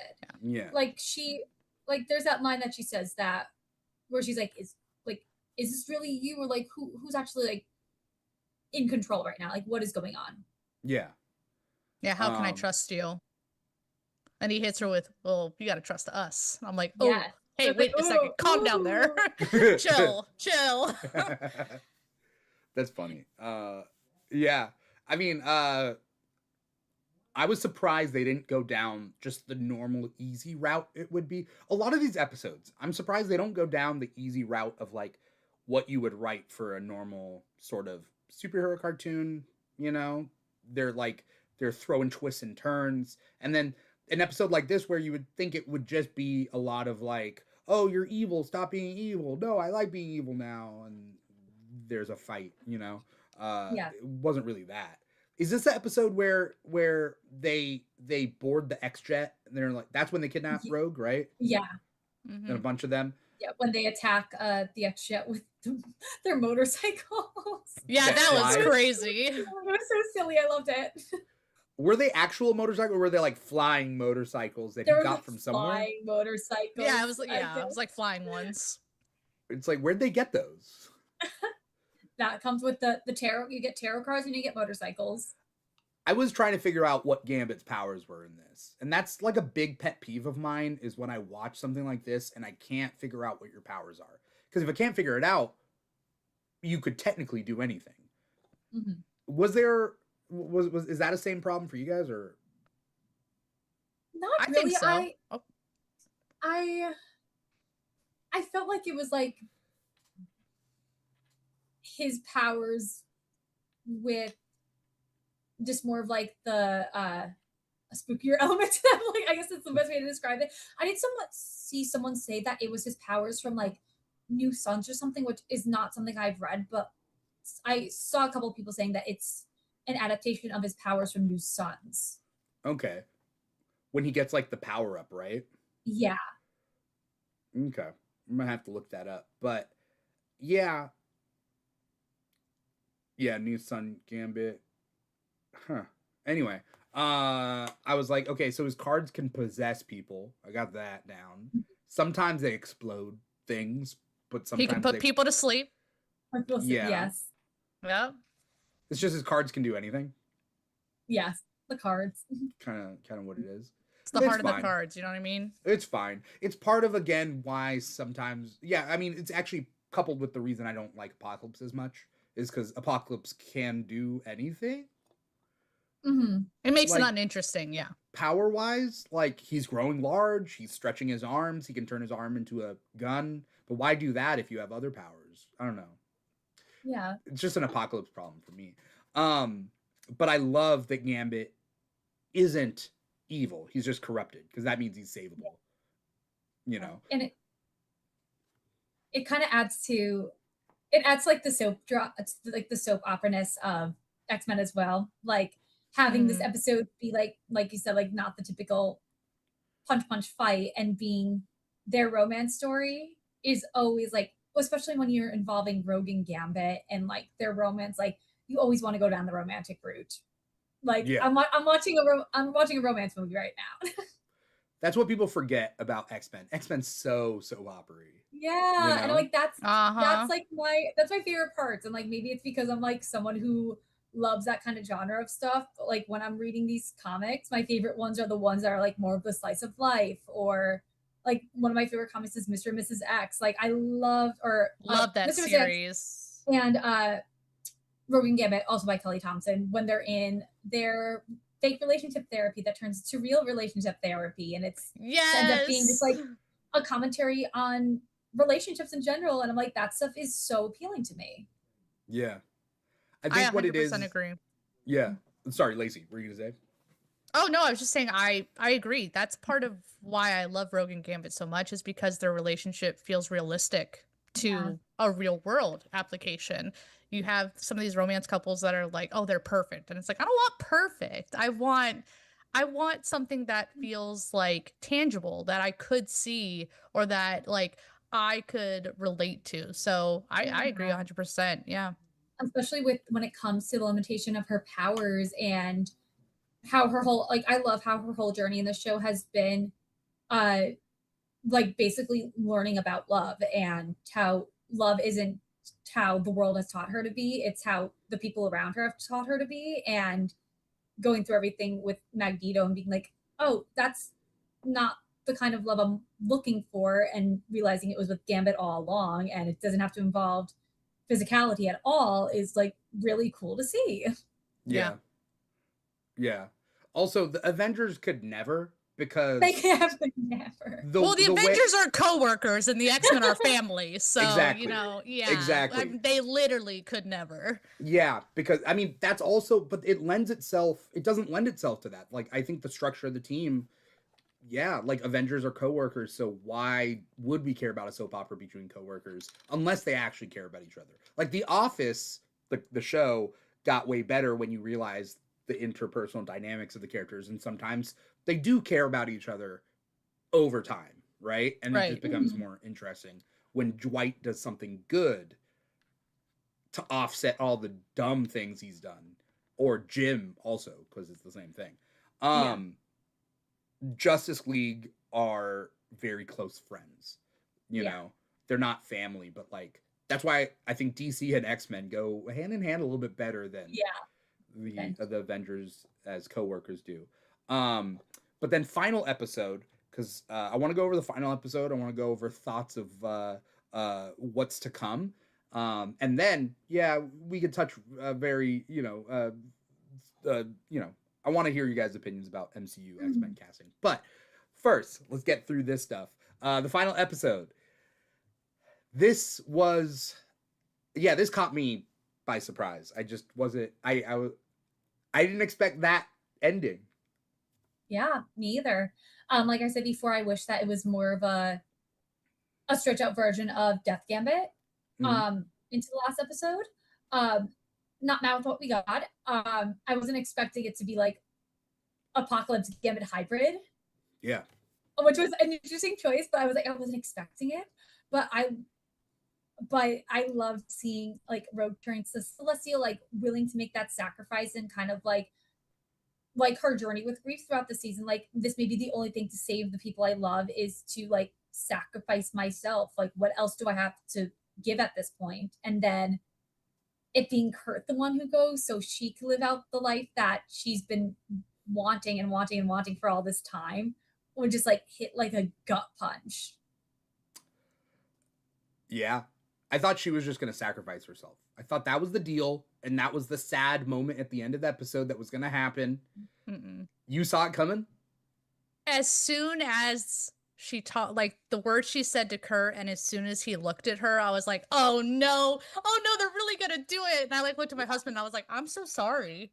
Like, because I knew. I was like, the way he, like, it's that they have always had such a deep sibling brother sister relationship, and he has always been so protective of Rogue.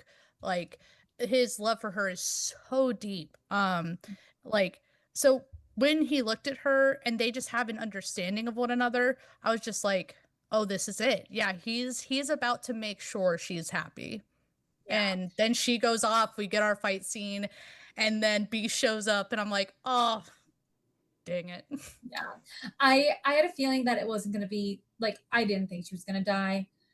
I think for a second I thought it would be Kurt, and then I was like, I don't know if we're gonna kill someone else off. And then like once I saw her the celestial power wear off, I was like, did it? And then I was like, oh no.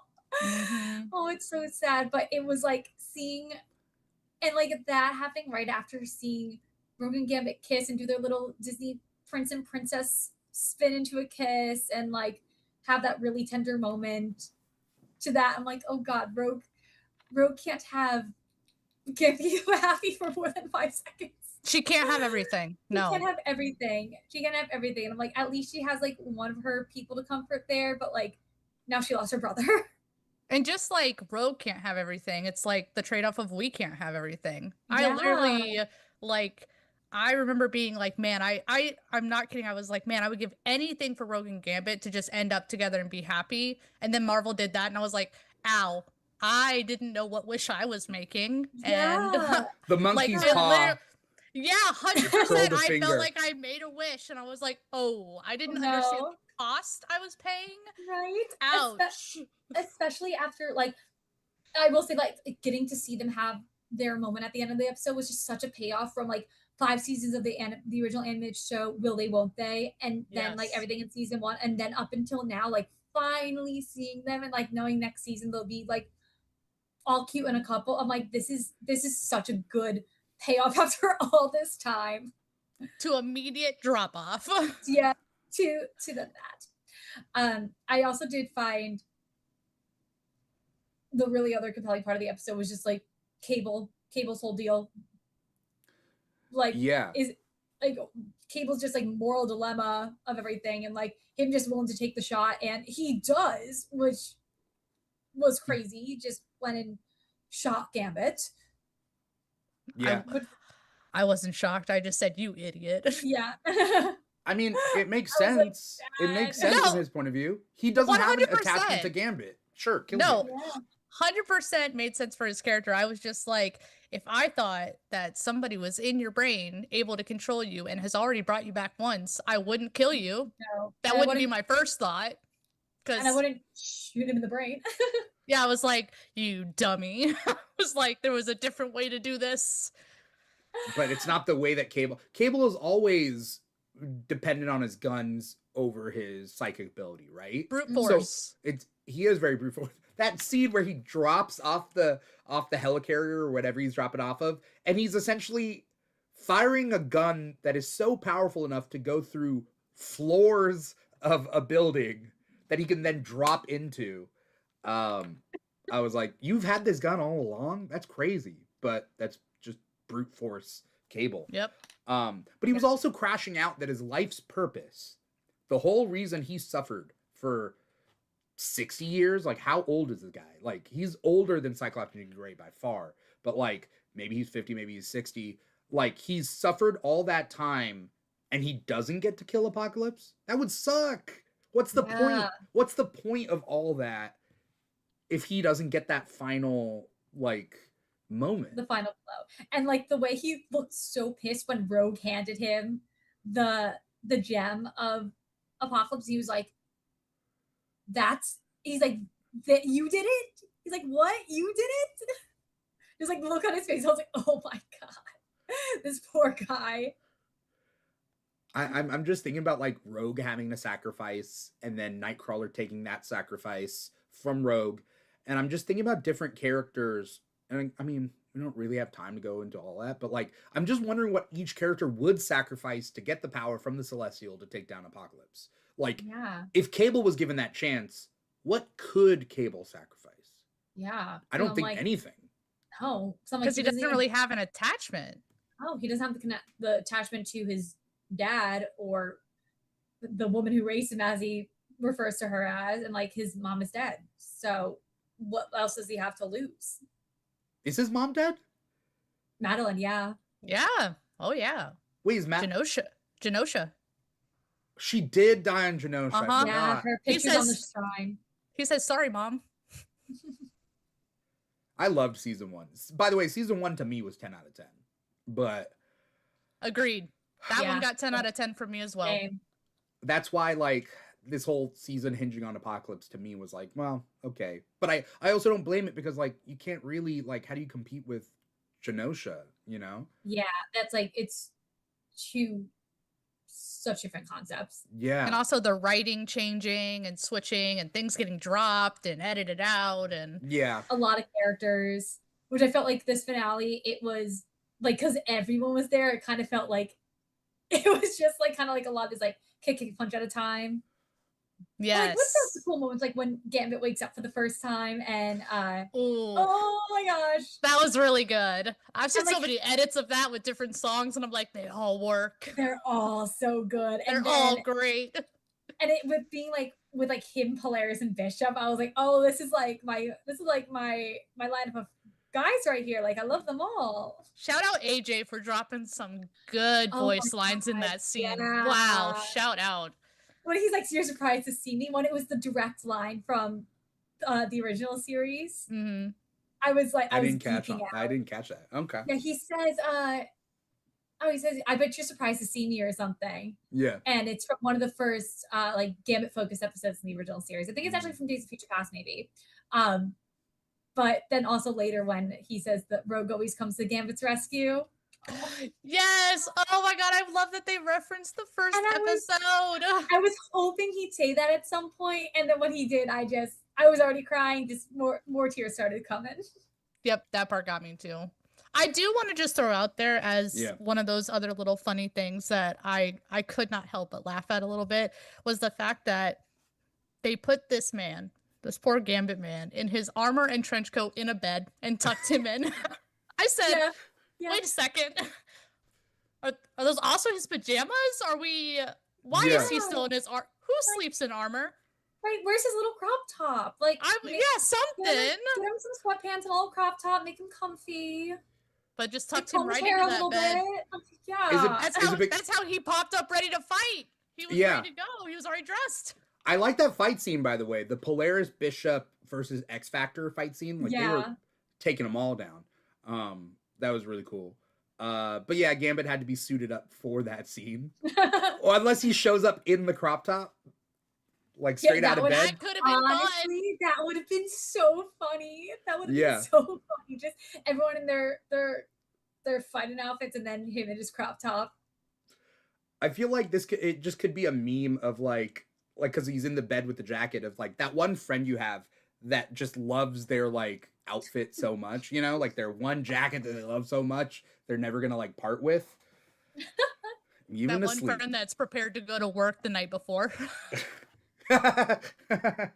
Goes to sleep completely dressed, ready to go. Pop out of bed, I'm done, I'm ready. So with the end of this episode we get the sacrifice of Nightcrawler, we get Rogue and Gambit finally happy together. Who knows what happens to everybody else, and then we get the post-credit scene, which for some reason some people are confused about, which is I feel like people are just watching it while they're on their phones or something, because it was pretty self-explanatory. We see Valerie Cooper watching TV. The TV says that Graydon Creed will be the next president, right? Like he wins the election, and Valerie Cooper is looking through the files, and then Valerie Cooper pops up at the door. So then you're like, well, there's two of them, and then it's Mystique. She shoots her in the hip, and then she like does a little monologue, and then she shoots her wherever, I don't know, and that's like the end. So like we get to see Mystique again. What do you guys think about this? Where are we heading? I think there was a clip that showed the Brotherhood, which is my favorite aspect. Like, I want to see like mutant terrorist Brotherhood stuff. Like, that's Give me Toad. Yeah. Give me Toad. Give Toad's me doing Toad graffiti right now with his slime tongue. Yes. Kind of gross, but okay. It's a freaky little guy, and I love it. I'm so excited. I love Mystique, and like, I feel like this is the kind of villain also that's going to work so well in the show, is having Mystique there, especially because we have like everything with like that family dynamic with like Graydon Creed as president, Nightcrawler's dead, Rogue and Gambit are together, and also like there was a video I saw on the official Marvel page. They were also name dropping Destiny as well. I was like, oh, we may be getting Destiny finally, which that would be cool. Other things, which I will lose my absolute mind because she's one of my favorites. But I feel like also, like, I know a lot of people were predicting it for the past like 2 years or so that Val Cooper is Mystique, and I love how it happened, but like not in the way people thought it would. Which was fun. But I am so thrilled to have Mystique. I think and the Brotherhood, and I think like going forward, that is the kind of villains for the show that's going to keep it grounded after this past season of like apocalypse, cosmic things. Yeah. It's just classic X-Men villains. I really like that on the file we see it's the 3 actresses that have played Mystique in the file. Names? Yeah. Jennifer L. I was like, okay, I see you. Very cool call out. Yeah. I'm very excited that I'm very proud of them for holding off on Mystique for this long. Me too. Yeah, agreed. Me too. And I think that like with Destiny in there and the possibility of exploring their relationship is going to be a really big thing for this show as well. Yeah. I wonder if they're gonna hate Gambit like they do in the comics. And if there's gonna be a whole like, you can't date him, you can't be with him. Oh my gosh. Me and my friends have been joking around that like, first of all, that Gambit needs to go adopt cats after all he's been through. Like, yes, like, give him his cats. Him and Rogue just need to like just like go off the grid for like 2 months and just like sit and play with cats and make beignets and just be like, let's just like recenter ourselves before like we have to go fight evil again. And then Mystique just shows up and it's like, Rogue, he's so bad for you, and just like cuts the Gambit playing with the cats, being like, in his crop top, just be like, what is her problem with me? Like, what's so bad about me? What's so bad about me? Like, I have cards that blow up, and I just want to be with my girlfriend and my cats. Yeah. There's so many X-Men storylines still that can be done. And I know that they have just finished, I think, production on season 3, and they're starting season 4. So like, we at least have 2 more seasons after this. And the fact is, because of that, you don't have to rush everything. You can kind of like let things breathe. Yeah. You know? I feel like especially after the season, I think they may be finally getting the settling into things, also because they know they have 3 seasons like already going. Like, I hope, and I think especially with Mystique being the main villain, it being more of this like villain that central to them is gonna ground them a lot more next season. I hope. Also, Graydon Creed as president. Like, Graydon Creed's president. That. Oh gosh. They're gonna do some like. I think it'll go great, but I'm also kind of worried that it'll be too prescient. It'll be, you know what I mean? Like, it'll be too, it's 2027. Great. You know what I mean? In real life. Yeah. And so, we shall see. We shall see. But also, like, as we know, they are not afraid to do that. No. They're not afraid. Yeah. And Disney's kind of recently, like Marvel specifically, has been doing that. Daredevil was very on the nose. Daredevil did not shy away. Daredevil was like, we're just gonna show you like Daredevil real life. Yeah. Yeah. It was almost too on the nose. I feel like X-Men does it in a different way that I'm like, okay, yeah. I can buy it. I think they'll do well. But there's also like a lot of storylines, like they don't like next season at least, they don't even have to hit Krakoa. They don't have to hit any of that stuff. People are talking like, when will they go to Krakoa? I mean, I think there's so many storylines before that they can do. Oh yeah. Yeah. And like I could see them going to Krakoa at this point, especially with how many have been dying. With how many of them have been dying. Like I feel like at least maybe even not Krakoa, but like Mutant Resurrection as a concept. Like Genosha is still the big thing, and like obviously I don't think they're doing Scarlet Witch No More Mutants. So like I hope Genosha's not. I hope not. For many reasons. But Genosha being the big thing, and that kind of being like the looming thing going forward, I think it could definitely be the catalyst for Krakoa and or Resurrection. Yeah. I definitely think they could do, if you look at like the original series, sort of the way they did like story arcs, I could definitely see them doing like a No More Mutants 3-parter where it's like people lose their powers and it's a whole episode dedicated to like, who am I without my powers? And then like the next episode they solve it and they like turn it back on. Yeah. Like, cool, back to normal, you know? Yeah. Yeah. I hope we get at least 10 next season. Maybe they'll be really generous and give us at least 12. It should be 20. It should be 20. Agreed. In a perfect world. I look at my friends over at Star Wars and I'm like, Bad Batch, you were giving them 18 episodes a season. Why can't we get that there? Yeah. I love my friends over at Star Wars, but I'm like, I want what they have. Yeah. But at the very least, we're getting new seasons every year. Oh yeah, which is great. Yeah, thank goodness. I was trying to calculate, and the new MCU movie comes out May something 2028. May 5th. It is 5/5, right? Yep. So it comes out May 5th. Great. I think we'll get season 3 of X-Men 97 next year, probably summer. And then I wouldn't be surprised if we get season 4 of X-Men 97 before the X-Men movie comes out. I just think it would serve both sides to have the cartoon first, then the X-Men movie, as opposed to the X-Men movie, then the cartoon that has nothing to do with it. Yeah. You know? I'm so excited for X-Men to come. Me too. Yeah. I'm stoked. I've been waiting.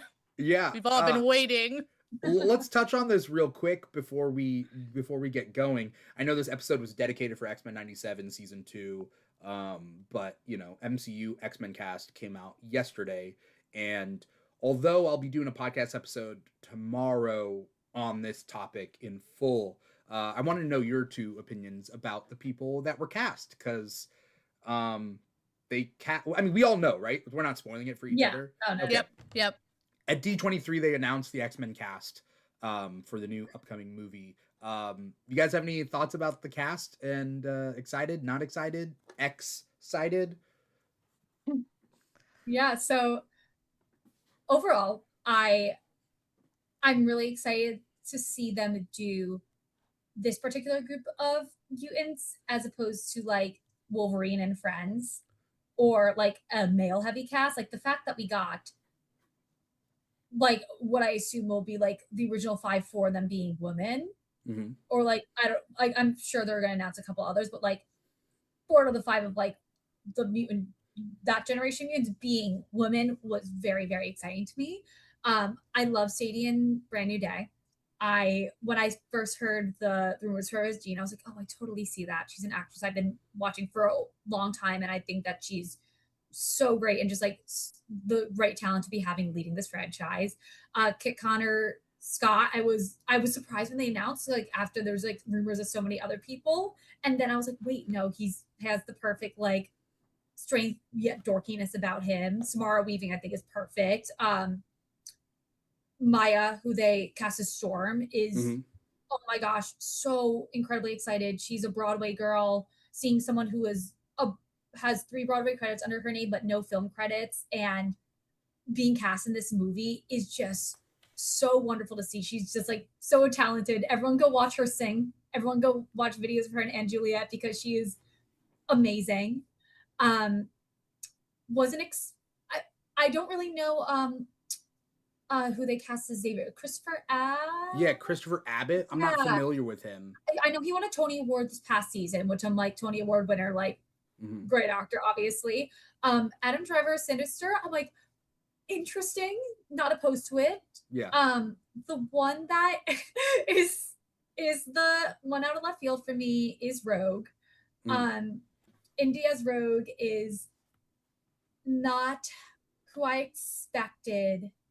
I don't know how to feel. She's a wonderful actress. I haven't seen Obsession, but I've heard wonderful things. I like looked up scenes that she was in. Like, I think she's such a talented girl, and like great that she's on the rise right now.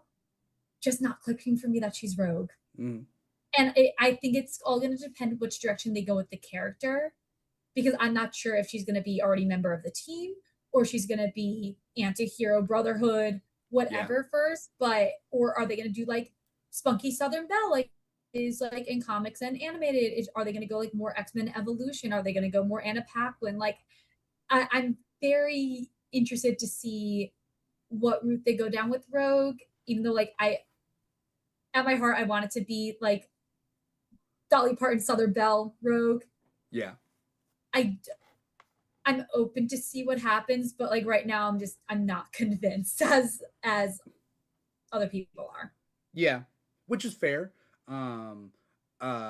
She is the one that I have the most question marks. Well, Christopher Abbott, because I don't know. I don't like. Yeah. How are you gonna pull off Xavier? I don't know. Yeah, he's like only 40 years old too, so it's a like young cast. Yeah, him and Samara Weaving are close in age. So it also leaves the question like, how old's Emma gonna be? Is Emma gonna be a mentor? Is Emma gonna be one of the younger-ish, because she looks kind of young? Like, many questions. Yeah, I think she's like the same age as Xavier in this case. Yeah, like that's what they're probably leaning into. Yeah, I'm very excited for Maya Boyd as Storm. Not that I know anything about her, but that's kind of why I'm excited, because I don't know anything about her. Yeah, you know? That's like, I think you get these home runs of castings, like back in the MCU when it was Tom Hiddleston as Loki, a guy from what only really had a theater background, some film credits, and then he became a huge star. Like, seeing Maya Boyd being Broadway musical theater girl to MCU is crazy to see. Think about the original X-Men movie. The most famous at the first one, the most famous people were Halle Berry and Patrick Stewart. Hugh Jackman was an unknown. Hugh Jackman was only on Broadway stuff. Yeah, right? He's a theater guy. He was in Oklahoma at the time that he was auditioning. And like, it's, as someone who is a musical theater actor myself, and like in this industry, I'm like, that gives you like the glimmer of hope. I'm like, oh, this is still a world that is open to all of us in this industry. Like, that's so cool to see. Yeah. Lacey? I am remaining cautiously optimistic. Cool. I am basically comparing it to Robert Pattinson got announced as Batman, and I was like, oh no, I hate this. And I loathed it. And then I saw the movie and I was like, I love it. This is my favorite Batman. Like, one of my favorite Batmans ever. This is great, and I praised it.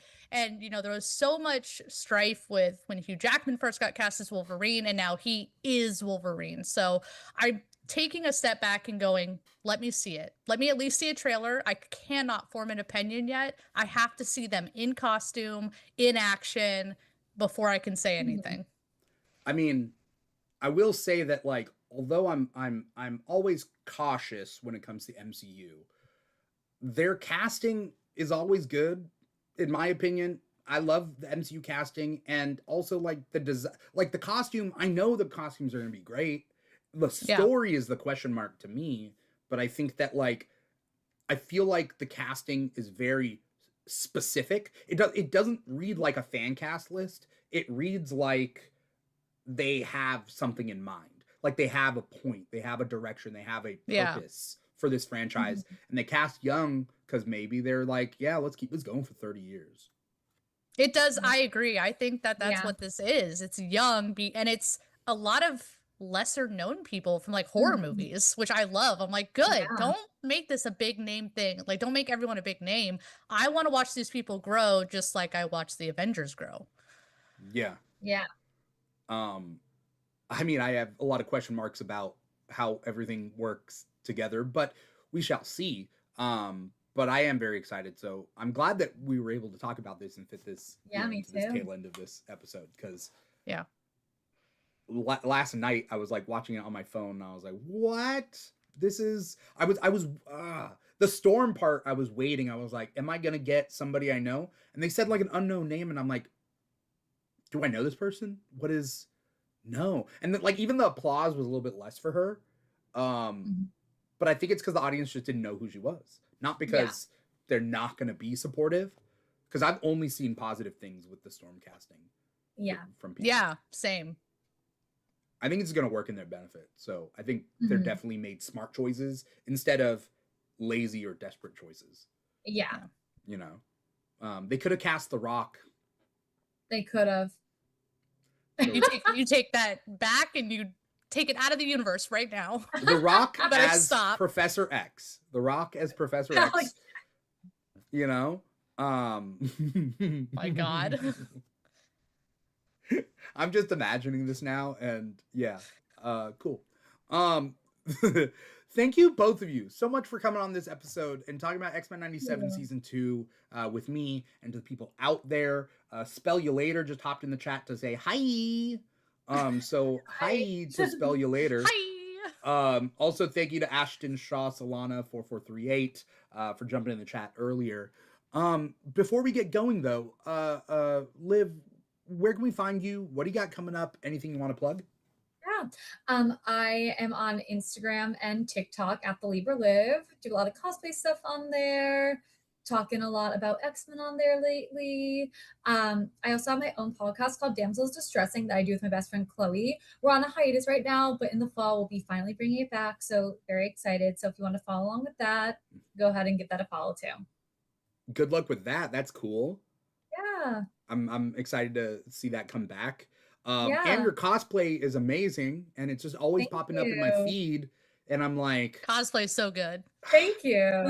and it's not just one thing; it's like so many different things, and I'm like, okay, I love it. I Thank you love so it. much. So thank you for coming on. Lacey, same question. Where can we find you? What do you got coming up? Anything you want to plug? You can find Paracosmos on TikTok and Instagram. I believe it's Paracosmos616. And then we do actually have a panel coming up at Tampa Bay Comic-Con, the beginning of September. We'll be there Saturday from 1 to 2. We're going to talk about the sad boys of Marvel, and it's going to be a whole debate on, we're each picking a couple members, and we're going to debate it out to build this sad boy Marvel team and see who wins. Like, who's the saddest of the boys? Like, we're going to build a team of it first, and then there will be a leader. So we're going to have a judge that's moderating us. Then we've got to convince this judge between characters who deserves to be on the sad boy team. Are they all X-Men characters? Nope, all Marvel, all across. Marvel. We're allowed to, yep. We're allowed to use any media so long as it is from a comic or a show or a movie. We can reference anything we have to convince that judge that we are in the right. Okay. We're very competitive with each other. I love that. Okay. I'm just throwing out Tobey Maguire Spider-Man because when I think of Sad Boy, I think about him. But I will not confirm or deny if Spider-Man is a character. Okay. Tampa Bay Comic-Con. When is that? Yes, Tampa Bay Comic-Con. I believe it's the first weekend of September. Okay. And then, like I said, we're gonna be there Saturday from 1 to 2. That's when we're doing it. It's the first weekend of September. Yeah. Okay. Awesome. Thank you, both of you, so much for coming on here. Liv, Lacey. It helps that both of you are L names, so it's like Liv and Lacey, Lacey and Liv.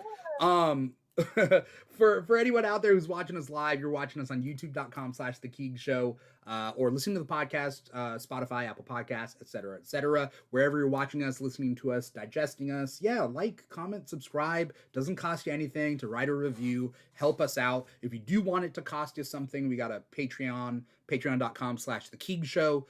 We have a couple of content there, but really, if you subscribe, I think you get a Keeg t-shirt in the mail. So, if you want to subscribe there, that does cost you stuff, but the money pretty much goes to the shirt, at least in the beginning. And then we get, some money after that. We also have a drunk episode there. That's a Patreon exclusive. So if you want to watch or hear that, that's up there. If you want to follow me personally, you can follow me at TikTok and Instagram at This Is Dimitri. I'm trying to do more personal content to separate, apart from the Keeg. But the Keeg, TikTok and Instagram, that's at The Keeg Show.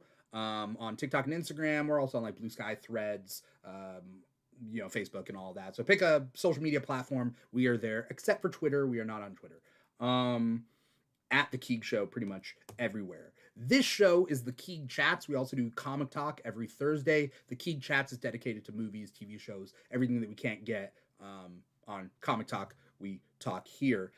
Tomorrow, I believe we're going to do an episode just on the MCU, X-Men, and conjectures and talking about all that. So, tune in tomorrow for that. But I'm glad, very glad, that I got Liv and Lacey to talk quick thoughts about that, because that's some big news. So thanks for coming on, talking about this show, talking about that.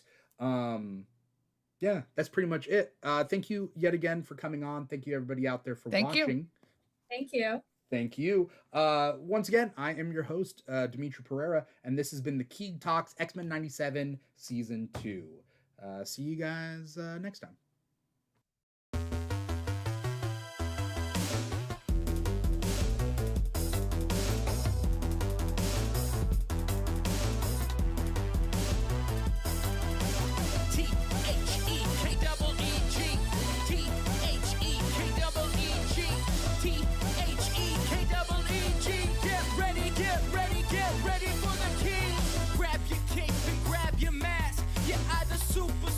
Super fast, gotta beat the boss and get the loot, cause it's the king, and we got geek